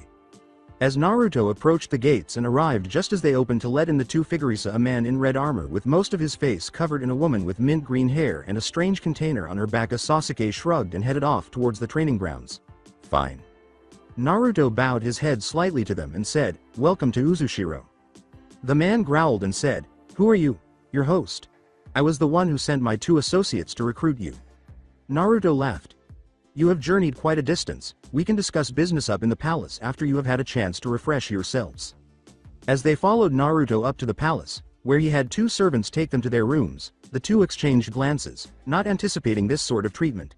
After a few hours, the servants came back asking if they needed anything and if everything was okay. They were invited to visit Naruto's study to talk after that was resolved. Naruto was sitting at his desk, completing a seal he had been working on, when they entered, and he nodded at them. The man said, "Why are you being so nice to us?" Naruto answered, "Because this is the courtesy that every guest deserves." The woman snorted, "Some would disagree if you knew what we are." You are the containers to 2 of the 9 Biju, humans that have given up everything to protect everyone. The pair reacted to this because they were both very perplexed and hadn't anticipated that he would truly understand who they were. At last, the man said, "Who are you? It is proper to introduce oneself before you ask another their name." The man huffed, "Han." "Fu. No family name?" scowled Naruto. Fu said, "Not that either of us know of." "I see. Well, my name is Naruto Uzumaki." Naruto smiled. "I know and understand the burden you carry, and while I am not one myself, my sister is." "Sister? You are the son of Minato Namikaze?" Han scowled. "I am. I fled my home as a child and have taken my mother's maiden name with the intent of reviving my ancestral home. I have disowned my parents for their negligence." "You ran away? Why?" "Because unlike you, my sister is treated like a savior among the people, given everything on a silver platter. You have fought and earned every last thing that you have, and that is why I sent my people to offer you this chance." Naruto gave a nod. Han questioned, "What chance?" "The chance at freedom." Naruto laughed. "I know how most Jinchuruki are treated by their homes, and the action disgusts me personally. I sent you the offer to come here because I detest what was done to the 2 of you, and I wanted to give the chance to live free from your former oppressors." Fu scowled. "You mean work for you? No, that will be your choice. I am offering the chance to live here, whether as a civilian or as a shinobi, the choice is yours." Han questioned, "Why?" "Because unlike your former homes, I do not intend to force you to serve me. I will give you the chance to make your own choices. If you wish to disappear and live life as a normal person, then I will see to it that this happens and that you are never found again. If you wish to fight alongside me in my army, then you may. The choice is entirely yours and yours alone." Fu started, "But we are living weapons. You are living people who have a right at your own happiness." Naruto cut her off. "A person may be trained to fight and kill, but that does not make them a living weapon." The 2 Jinchuruki exchanged glances. Neither was accustomed to this treatment and was completely unsure of what to do. Although the entire situation made Han uneasy, he ultimately failed to come up with a reason to leave. But he had only ever been a shinobi, and he had no idea what else he could do. Fu was astounded by the opportunity for true freedom that was being presented. Since it seemed too good to be true, she wasn't sure if this was a trap, but she had already run before she could probably run again if she truly needed to, and returning to Taki wasn't an option at this time. "What's the catch?" Fu inquired at its conclusion. "There is one condition to all of this." Naruto sighed. "It is something everyone must do, and I am nothing if not fair across the board. All citizens and shinobi alike are given a seal upon them. This is to ensure that I am not betrayed to my enemies by preventing you from betraying me. If you have no intent to do harm to me, then this will mean nothing to you, but if you intend to harm me, this will kill you." Han hissed, "You think we would try and kill you?" Naruto merely said, "This is not an insult towards either of you, just a precaution. I am cautious." Han questioned, "Even if we are civilians? Even then? A spy is not always in the ranks of the shinobi. A good spy would slip amongst the mass of civilians and use them to hide themselves while searching for whatever it is that they want." Naruto clarified, "It is as simple as that. I cannot be too cautious in this matter." "Okay. Let's say that we agree to live here as one of your shinobi. What happens then?" Han inquired. "I will need to see what you are capable of first, to have a full grasp of your abilities before anything else. From their training. A well-trained Jinchuruki can be as strong as a cage if done correctly." "And you think we can be that strong?" Fu responded. "I know it. Anything else? There are some things that I can only divulge to shinobi. If you intend to become shinobi here, then I will divulge certain information to you after we have placed the seals on you. Until then I can say no more on the matter." Naruto stopped as the 2 Jinchuruki looked at nervously prior to speaking. "You don't need to make a decision right this second. Think on the matter, though time is of the essence, as your homes will likely be searching for you, and if you want to disappear as civilians, I will need all the time I can to make sure that your disappearance is perfect." Leaving the 2 to consider his offer, Naruto got up and walked out of the room to go check on Sasuke and the other shinobis training. On his way to his room that evening, Naruto discovered Fu waiting for him outside his door. "Fu, how may I help you?" "I've made up my mind," Fu replied. "I already told Han what I chose. I'll join your forces." "Very well then. I can have the seal placed on you tomorrow morning. After that we can begin your training." Naruto gave a nod. Is Han still thinking on the matter? He is.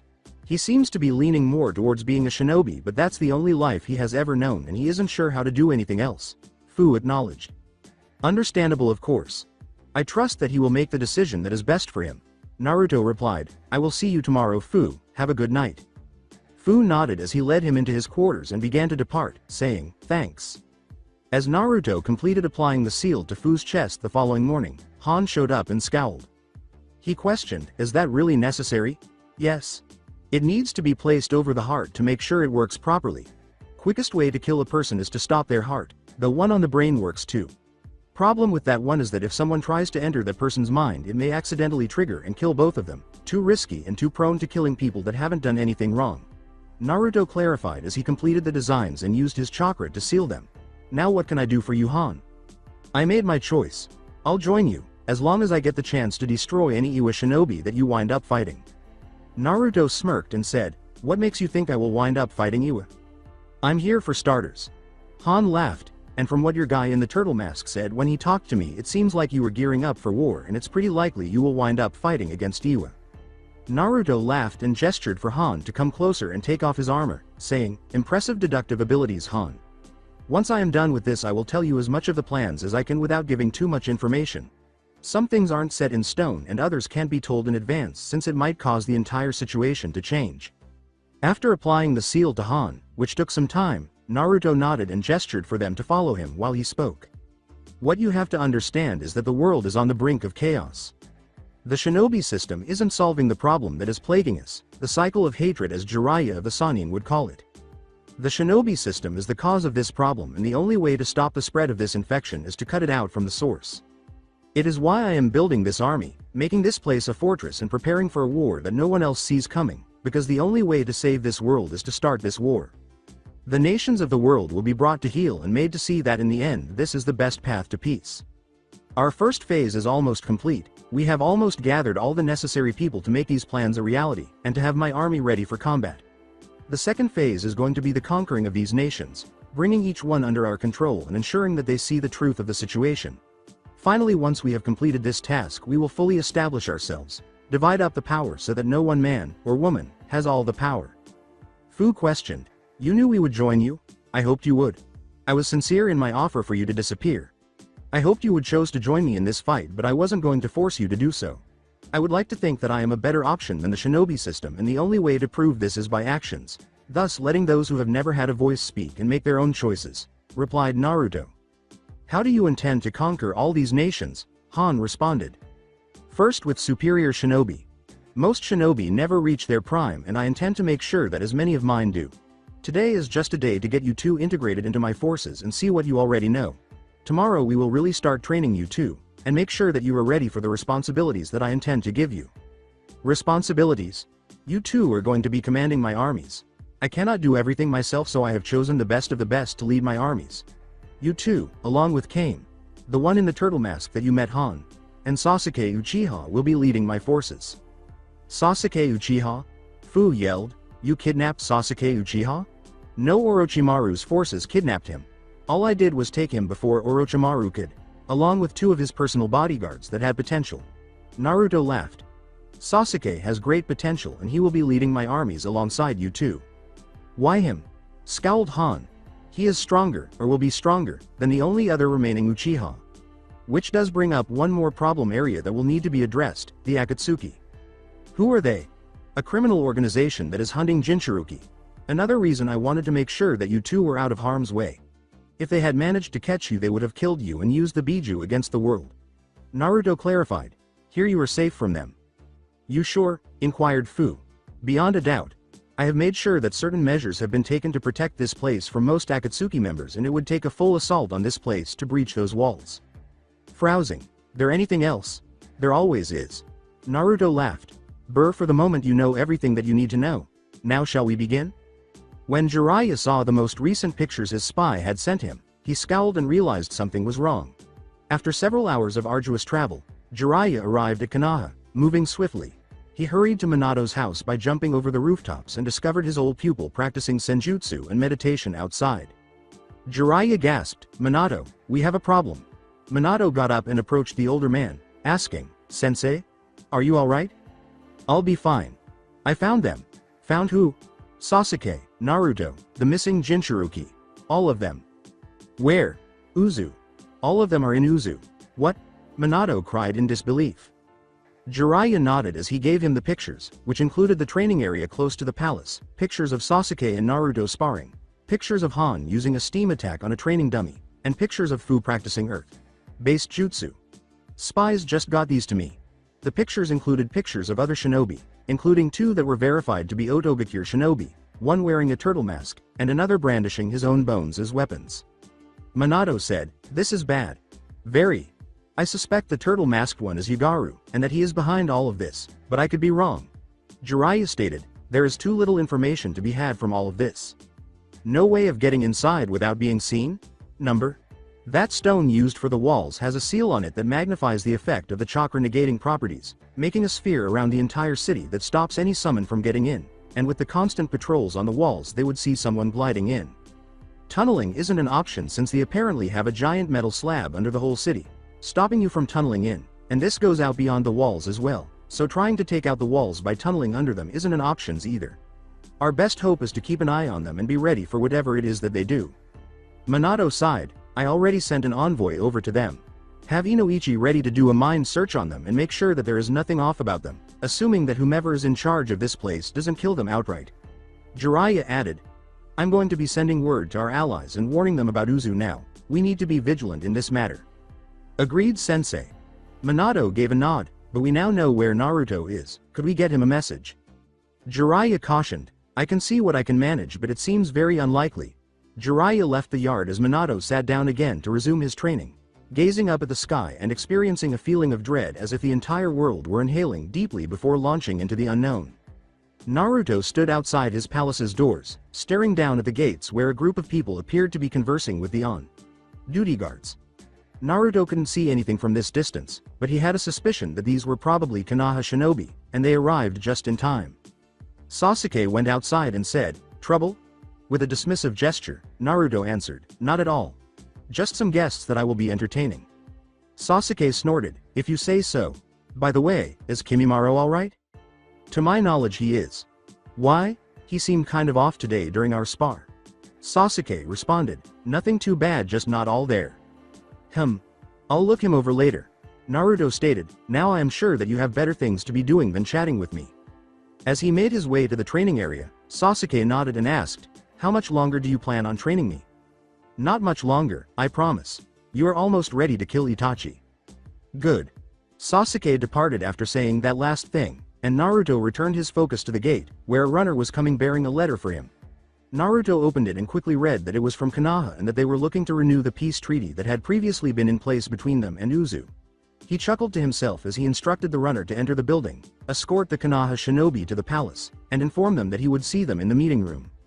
3 Konoha shinobi entered an hour later, a little uneasy about the location but trying to ignore it as they made their way to the desk where he had kept his head down while writing on a piece of paper.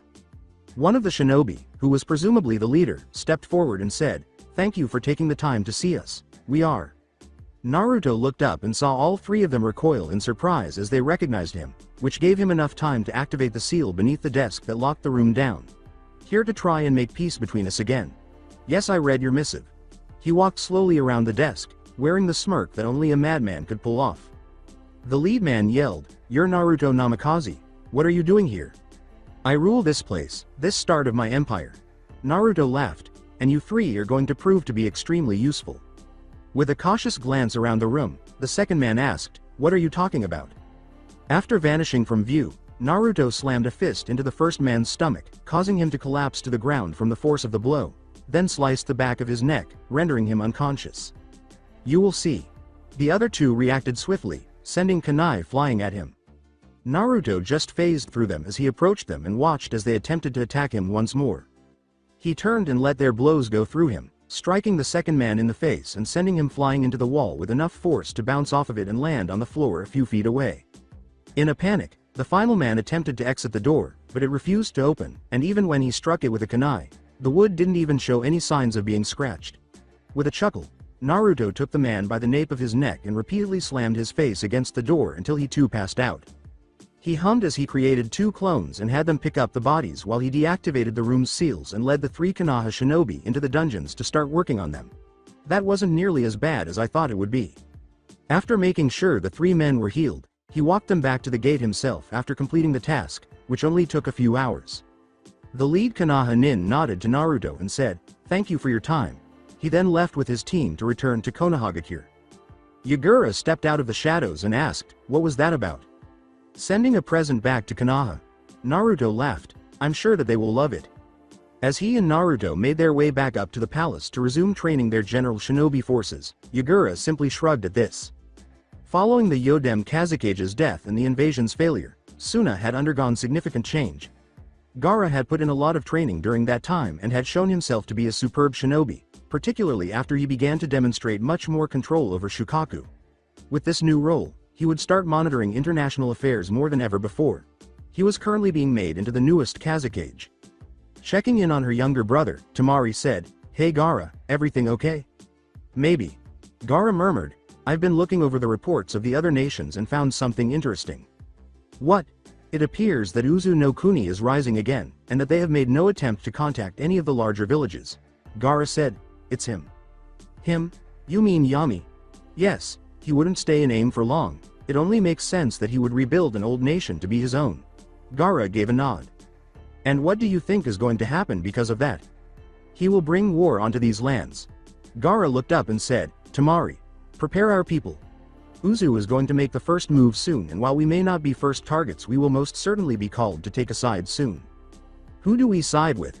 Gazing at the hat on his desk, Gaara sighed and said, That is the question, isn't it? Naruto completed another training exercise with a tired grunt. While he was busy trying to find out more about whatever it was her dad had him looking for, Jiraiya had left her a very detailed training schedule. Although she hadn't gotten any better at using Kyuubi's skills, she thought she had gotten much better at using her own, and Kakashi somewhat agreed. You are stronger physically, but you still need to be prepared mentally, he cautioned her. Why's that? If I can beat them up before they start talking, then it doesn't matter what they say. And what if they start talking and undermining you before the fight even starts? You need to be prepared for opponents that will use the psychological against you. Kakashi responded, Genjutsu users favor that kind of assault. Naruto had finally given in to the Jonin's argument and made every effort to resolve her personal problems, but she was still unable to cope with her bottled-up rage. She was told repeatedly to forgive everyone and move on from the past, but that wasn't who she was. She harbored resentment and, rather than typically working things out through dialogue, decided to use force to resolve them. Even though it wasn't the best choice, she thought it was the simplest, which made it the quickest. Consequences be damned. She refused to alter her identity merely because someone suggested it. She would need to make the change on her own terms. When the Akatsuki reassembled in their shadowy forms, Nagato scowled and sensed that something was seriously amiss as he heard what they had to say. He finally turned to face Deidara and Sasori and said, What do you mean that they're gone? I thought you said that you had the Jinchuruki of the Nanabi taken care of. Deidara said, We thought we did, but then she just up and left. What he is trying to say is that she seems to have fled from Takigakure and is now completely off our radar. There have been no sightings of her in almost a year. Sasori continued. Nagato turned to face Kisame and Itachi and said, And you too? Gone as well. Han appears to have been researching Nami no Kuni before he vanished, Itachi replied. Not the only weird thing going on. Kisame sighed. Got word from an old contact of mine that says people over in Mizu no Kuni are acting weird. Weird? Inquired Black Zetsu. How weird? Said White Zetsu. Very weird. Being unusually productive but no complaining, and someone is also rebuilding Uzu no Kuni, noted Kisame. Uzu is of little regard to us. Nagato replied, We have our goals. Deidara and Sasori, you two are to go after the Ichibi. No mistakes this time. Sasori nodded and said, Understood. Deidara shrugged and said, Whatever. Itachi and Kisame, I want you to deal with the Yonbi. Nodding, Itachi said, Very well. Kakuzu and Hidan, you are to go after the Nibi. Don't make too much of a scene over there. Hidan cried out, But Jashin, Sama needs blood. Kakuzu glared at his partner and sighed, I'll make sure that the idiot doesn't go crazy. White Zetsu inquired, What about the missing Jinchuruki? That is your task, Zetsu. Report back to me whatever it is that you can find on them. Start in Nami no Kuni and Uzu no Kuni. We know little of what is going on in these places, and before we can end war we must have all the knowledge that we can get. Nagato said, receiving a nod from the plant. Human being. Nagato scowled as he approached one of his base's windows and gazed at the rain falling as the shadows all vanished. From next to him, Conan inquired, Do you think that it's him? If it is him, then he has done a more masterful job than I thought possible. I am almost impressed. Only almost. I'll be fully if he manages to do what I think he is going to do. Conan scowled and asked, "And what do you think that he is going to do?" "I think that he is going to spark a war, and if he does it the way I think that he is going to, his first blow is going to be very showy." Nagato laughed. "But then again, he is an Uzumaki." After merely shaking her head in response to the comment, Conan looked out into the rain and wondered what their former pupil was up to. As he completed the final training exercise of the day, Sasuke gasped and felt his muscles pulsing as they always did when he reached his limits. From where he had been watching, Naruto exclaimed, "Very well done, we are ready." "Good. Where is he?" "I don't know yet. While I have my sources locate him, it is time to make your team." "My team?" mumbled Sasuke. "Yes. For this job I will only be there as an observer. Your job is to locate and recruit any persons that you deem necessary." Naruto clarified. "I have taken the time to have several dossiers made and waiting for you in your room. Go over them and choose your team." "Are they here in Uzushiro?" "No, most of them I had planned on recruiting and hadn't gotten to it yet. A good many of them are being held by Orochimaru, and this is a good chance for me to weaken his power base." "You intend to kill him?" "I intend to ensure that he never returns to this world." Naruto laughed. "I will help you recruit these people, but after that you are on your own." "Deal. I'll start looking over them after I bathe." As he made his way to the palace, Naruto said, "That's okay. We're on your clock now. It's completely up to you how long this takes. I'll be waiting for you to let me know when you've made your decisions." Sasuke nodded as he made his way to the bathing house, washed his body of perspiration, and then relaxed in the hot water, reflecting on how much had changed since his arrival. He was now a mid-ranked Jonin, according to Kame and Naruto, and his collection of Kaden and Raiden ninjutsu was impressive, particularly the methods Naruto had taught him to counteract the effects of Itachi's skills. Sasuke was aware that he was as prepared as he would ever be. His confusion stemmed from the team, but he surmised that Naruto wanted to make sure that nobody stood in his way before he battled Itachi. Based on the files, he was working with a former Kiri no Shinobigatana named Shichinen Shu, 7 ninja swordsmen of the mist. So he figured that any additional assistance against that man and anyone else supporting Itachi would be beneficial. After completing the task, Sasuke spent hours going through the dossiers, sorting them, and discussing the merits of each individual before deciding on his team. He walked over to Naruto's study, knocked on the door, and heard the blonde beckon him inside. At that moment, Naruto was reading a fresh report that Haku had sent in from Mizu. He paused and nodded upon seeing Sasuke. "So who have you decided on?" "First, Suigetsu Hazuka. He has a useful Kekkei Genkai and knows a lot about the 7 swords." Sasuke started putting the file away. "He has no loyalty towards Orochimaru and will likely join us if we agree to give him the swords." "More than doable. I had planned on recreating that particular unit, with Zabuza training the new generation up after passing along his sword." "Who else?" "Karen Uzumaki. She may be loyal to Orochimaru, but I think we can persuade her to join us." Sasuke responded by giving him the dossier. "She's a sensor type and will be useful in tracking down Itachi as well as avoiding any traps he may have laid. Not to mention she is capable of healing people as well, thus removing the need for a medical nin." "A good choice. I believe that she can be persuaded to join us as well, given the proper incentive." Finally, Jugo. He is the apparent source of the curse seals and will likely be strong enough to handle any threats that come our way. Not to mention the tactical reasons for removing him from Orochimaru's control. "Very well. I had personally planned on killing him if you hadn't selected him, too dangerous and unstable to be useful in the long term, but if you think that you can convince him to be of help, then by all means." "No one else?" "No, with you accompanying us until we get to Itachi, we shouldn't need too many others," Sasuke replied. "Very well. We will be leaving at dawn. I will help you gather these individuals, and after that you can get your revenge." Sasuke nodded and said, and finally learned the truth. When the 3 diplomats arrived at the village, the sun was high in the sky. They strolled calmly down the road and made a brief stop at the gate. One of the guards said, "Hokage Sama had orders for you all to go see Inoichi when you got back." As the leader put it, "Did he say what about?" He shrugged, concerns about Uzu. As the other 2 former diplomats fled into the village, Uzu's words caused their eyes to widen. The leader then opened his flak jacket, which was layered with explosive tags, and let out a scream to set them off. Numerous people were killed and numerous others were injured in the massive explosion, which sent enormous pieces of stone and earth flying around the area where the gate had once stood. The first diplomat headed directly for the academy, but Jiraiya stopped him before he reached the gates, and the 2 diplomats moved with manic grace. Jiraiya struck him once in the head with enough force to render him unconscious as he attempted to activate the explosive tags. However, the second one arrived at his destination, set off the explosion, and destroyed a significant portion of the ninjutsu library while burning the remainder. Minato bellowed, "Get those fires out," as a number of shinobi battled the flames at the gate and the remnants of the library using Suiden techniques. It goes without saying that Minato was unhappy with what had happened and was unable to comprehend why his diplomats had become suicide bombers. Jiraiya fell into step next to him as he made his way to the I&T department, his face also showing concern. "That was completely unexpected," Jiraiya exclaimed. "This could have ended a lot worse. If you hadn't stopped that second bomber, it would have. The ninjutsu library was a great loss, but the lives of those children would have been worse," replied Minato. "But what worries me is why those men did what they did." Jiraiya nodded as they entered and discovered the former diplomat heavily sedated, with Inoichi sitting next to him, his hands on his head as he walked through his mind. "Yeah. Don't know what happened, but something had to set them off to cause that." Minato said, "Anything to report, Ibiki?"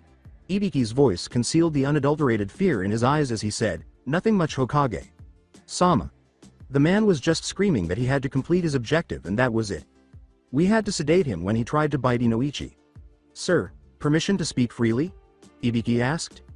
Minato answered, "You don't even need to ask. This scares the living shit out of me. Uzu managed to turn 3 of our own against us and they hit the village hard. If they can do that to them, what is stopping them from doing it to all of us? What's to stop them from capturing more of our shinobi and turning them into suicide bombers, or spies, or assassins?" Ibiki rattled off. "If we don't find a way to stop this, we are going to be in very big trouble." "That's putting it lightly." Jiraiya laughed. "From what my informants said, they were only there for a day. If it only took a day for that to happen, then who knows what they could do if they had more time." Inoichi nodded his head to the 3 men before continuing, but before he could say anything more, he got up and left the room. "It's bad. His mind is in such shambles that I could barely navigate through it." Inoichi breathed a sigh of relief. "I found the trigger for it though. As soon as someone said Uzu to them, they were programmed to snap and blow up key areas. The first bomber apparently was supposed to be a distraction while the other 2 crippled our future shinobi forces." Minato inquired, "How did this happen?" "Fuinjutsu," Inoichi exclaimed. "This one was the second one turned and saw the third man, the one who took out the jutsu library, have a seal placed on him. It apparently destroyed their minds and allowed them to be reprogrammed to do that." "Fuinjutsu?" Jiraiya looked up. "That is high-level stuff then. I don't think I could replicate that on my best days, or you, Minato?" Ibiki inquired, "Is there a way to reverse it?" "I don't know. I need to see the seal to try," Minato responded, "but if it can, then we can find out more. Did you see who the leader of Uzu is?" "No, the memories are there, but as soon as the trigger was said, they shattered into so many pieces that it would take me most of the week to recreate it, and even then it wouldn't be 100% accurate." Inoichi clarified.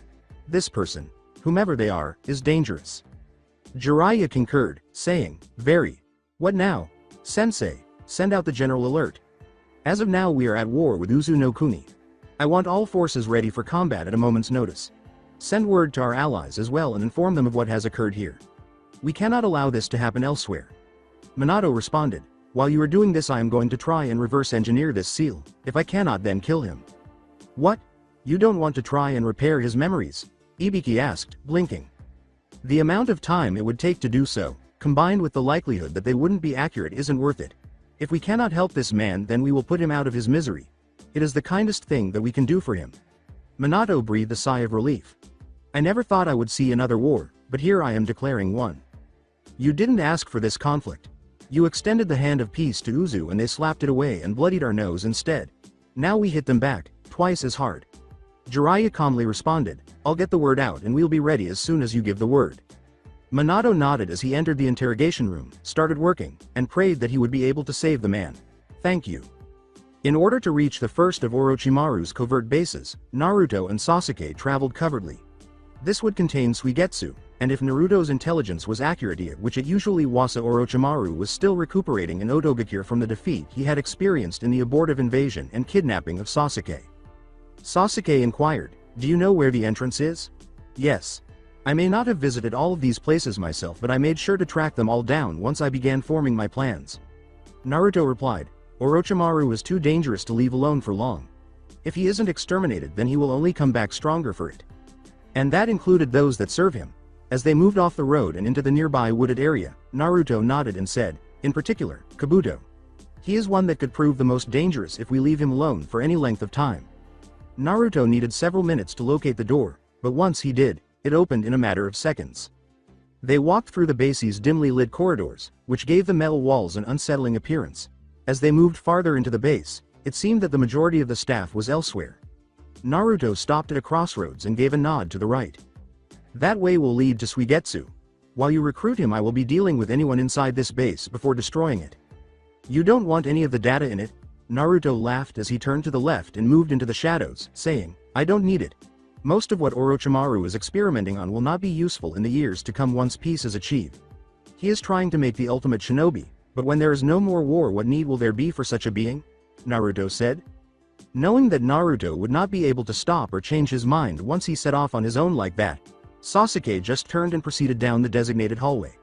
Sasuke continued walking until he reached a set of stairs that led to the lower level and, from there, a sizable laboratory with an enormous tank filled with what appeared to be water. A face appeared in the water, and the tank questioned, Who the hell are you? Sasuke Uchiha. Hey. You're the bastard that Orochimaru wanted. The tank laughed. What are you doing here? I came to recruit you. Sasuke replied as he came to a stop, I'm preparing to hunt down and kill my brother and I need a team of the best.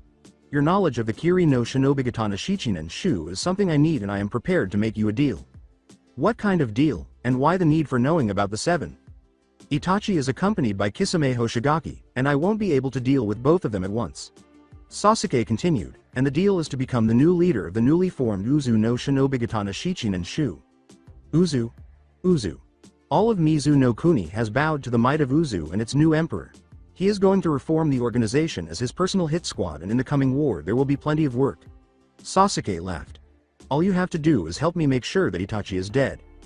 And then I get to pick any of the swords that I want? Sasuke nodded and said, Any of them. How many does he have now? 4 are free at this moment and I believe he has at least 2 of them. Sasuke continued. Zabuza has the other and will be training the new generation after passing his on. If we are as successful in our hunt for Itachi as I think we will be, then you should also be able to get your hands on Samahata. Do we have a deal? After a brief period of silence, Suigetsu said, I'm in. Get me out of here. Without saying a word, Sasuke's Chikuta was out and slicing through the glass, causing water to spill out in the human body to develop Suigetsu. With a grin, the white-haired swordsman got up, went to a cabinet near the back of the lab, and came back fully clothed, a huge water bottle fastened to his belt. Okay. We have to head back to Uzu first to get me a sword. As they made their way to the door, Sasuke said, The Emperor is here. He's preparing to destroy this place. Naruto was waiting for them at the intersection when they ascended the stairs again. That was timely. He said with a nod toward Suigetsu. Welcome to the Empire. I'll have to place some seals on you to ensure loyalty, of course, but once that is done I have 2 swords that you can pick from. Why do I have to pick? Can't I have both? Naruto said, No, as he made his way to the door. Sasuke inquired, Did you kill all of them? Naruto calmly retorted, I set up the trap. Once we leave I will trigger it. There will be no survivors. The 3 could hear the muffled sounds of explosions coming from inside after Naruto made a hand gesture and stepped away with a smile once they were outside and the entrance was sealed shut. With a hint of fear, Suigetsu questioned, What did you do? I activated a nerve agent that I had placed in the air filtration system that paralyzed them while explosive tags went off and killed everyone inside. Calmly explained as Naruto returned to the path. I didn't want to take any chances that there might be survivors that I might miss. It takes time to scour through a base that size. Suigetsu said, Geez. Is he always this brutal? To Sasuke? Sasuke smirked and said, No, it's usually a lot worse for his enemies. But as long as you remain loyal to him he treats you well. They arrived at the road in the closest town, where Suigetsu had the seals put on him that would kill him if he attempted to betray him. Good to know, I guess. Suigetsu nodded. And before you think that turning to water will save you, I altered this seal to send a massive blast of heat through you if try to turn to water when the seal activates. It will evaporate all the water in your body before you can react. Naruto said as he revealed the scroll to a slightly pale Suigetsu. Now pick your weapon. Will it be Nuabari or Shibuki? Suigetsu scowled as he considered the 2 names, seemingly taking a moment to consider which he preferred before he spoke. He said, Give me Nuabari. Naruto nodded and opened the weapon, giving it to Suigetsu, who gave the longsword a respectful, devoted look. Naruto nodded as he got up and made his way to the door, saying, I will be back in a few days. I need to see to some matters. Great. Once we have recovered the other blades we will begin creating the Uzu no Shinobigatana Shichinen Shu. Sasuke said, I thought you were traveling with us the entire time. I do have other responsibilities, Sasuke. I need to make sure things are ready for the rest of the plan. I assume you are going south to recruit her next, correct? Sasuke nodded, yeah. As he shut the door and vanished into the pocket dimension, Naruto reminded him, then I will meet you somewhere along the way. Remember to keep quiet. The less Itachi knows about where you were and what you are doing the better. He then reappeared in Uzushiro, just as Haku had arrived. Haku said, I have the report that you wanted, sir. Naruto nodded as he emerged onto his private chamber's balcony, saying, let's hear it. Word has been sent to all of the cages. Apparently one of your suicide bombers didn't accomplish his goal. I am amazed that the second one did, to be honest. He stated, I wanted to make them doubt themselves. Doubt will lead to secrecy and secrecy will lead to deception. With our enemies too busy doubting those that work for them, they will be too weakened to pose any real threat to us. If you say so, sir. However, Minato Namikaze has called for a 5-cage summit, she stated. Is that so? Yes, sir. It appears he intends to send the entire shinobi nations against you. Naruto smiled and said, just as planned. Planned, sir? I want them to come at me. I want to break Kumogakure's naval power before we even send the first troop against them, while at the same time consolidating our forces. Have preparations been finished in Mizu no Kuni? Yes, sir. Everything is prepared there. Excellent. I will give you your orders before you leave. Naruto laughed. Make sure that our Mizukage puppet follows them exactly to the letter. Yes, sir. Haku replied, if I may ask, sir, why let them know that it was Uzu that they are up against? They are playing to my tune at the moment. They think that they are the ones that in control, but in the end I have planned everything out far in advance. Their general reactions will play right into my hands, and at every turn I will deal debilitating injuries to them. By the time we are ready to attack them ourselves, the damage that we will have inflicted will be so great that they won't be able to mount a proper defense. I never intended to meet them in open battle right away. I planned on them coming at me first and breaking themselves on our defenses. Naruto laughed. The end is quickly approaching and right on schedule. Haku asked, fearing the response his hormones might require, as you say, sir, will I be staying the night again? No, I need you back in Mizu tonight. Naruto went on to say, there is work to be done and carnal pleasure is not on the agenda tonight. With a little relief, Haku nodded, understood, sir. He didn't hurt her when he told her to go to his bed, rather, it was because he didn't care about her. She wanted someone who genuinely cared about her to do those things to her, not someone who used her as he had in the past few years, despite what she may tell herself. Naruto started, good, now here are your orders. Gazing at the 2 letters on his desk, Gaara scowled. If they were to be believed, they both seriously unsettled him. Minato Namikaze informed him that he was calling a 5-cage summit and explained the rationale for the gathering. 3 of Uzu no Kuni's shinobi were apparently converted into suicide bombers, causing some damage to the village and killing nearly 24 people while injuring another 36. Gaara was more terrified by the idea of being controlled in that way than by anything else, and he feared for his people if this was even possible. However, Yami, Naruto Uzumaki Namikaze, sent the second letter. It informed him that the end was near and that he anticipated knowing before the battle started whether he would be a friend or an enemy. But he had also warned him, claiming that this was to demonstrate that he was a good boss to his subordinates. He even succeeded in getting dossiers on the 2 to him, indicating that the Akatsuki were pursuing him. One, known as aka no Suna Sasori, was well known in Sanagakure and was thought to be the cause of the Sandaime Kage's demise. The other was Deidara, an Iwagakure outlaw who was particularly skilled at demolishing. According to the intelligence, they were both S-class rogues who intended to kidnap him alive and then take Shukaku away from him by force. After being called into the office with Temari and Baki, Kankuro inquired, everything okay? That's it for today. I hope you guys enjoyed this great story. See you in the next one.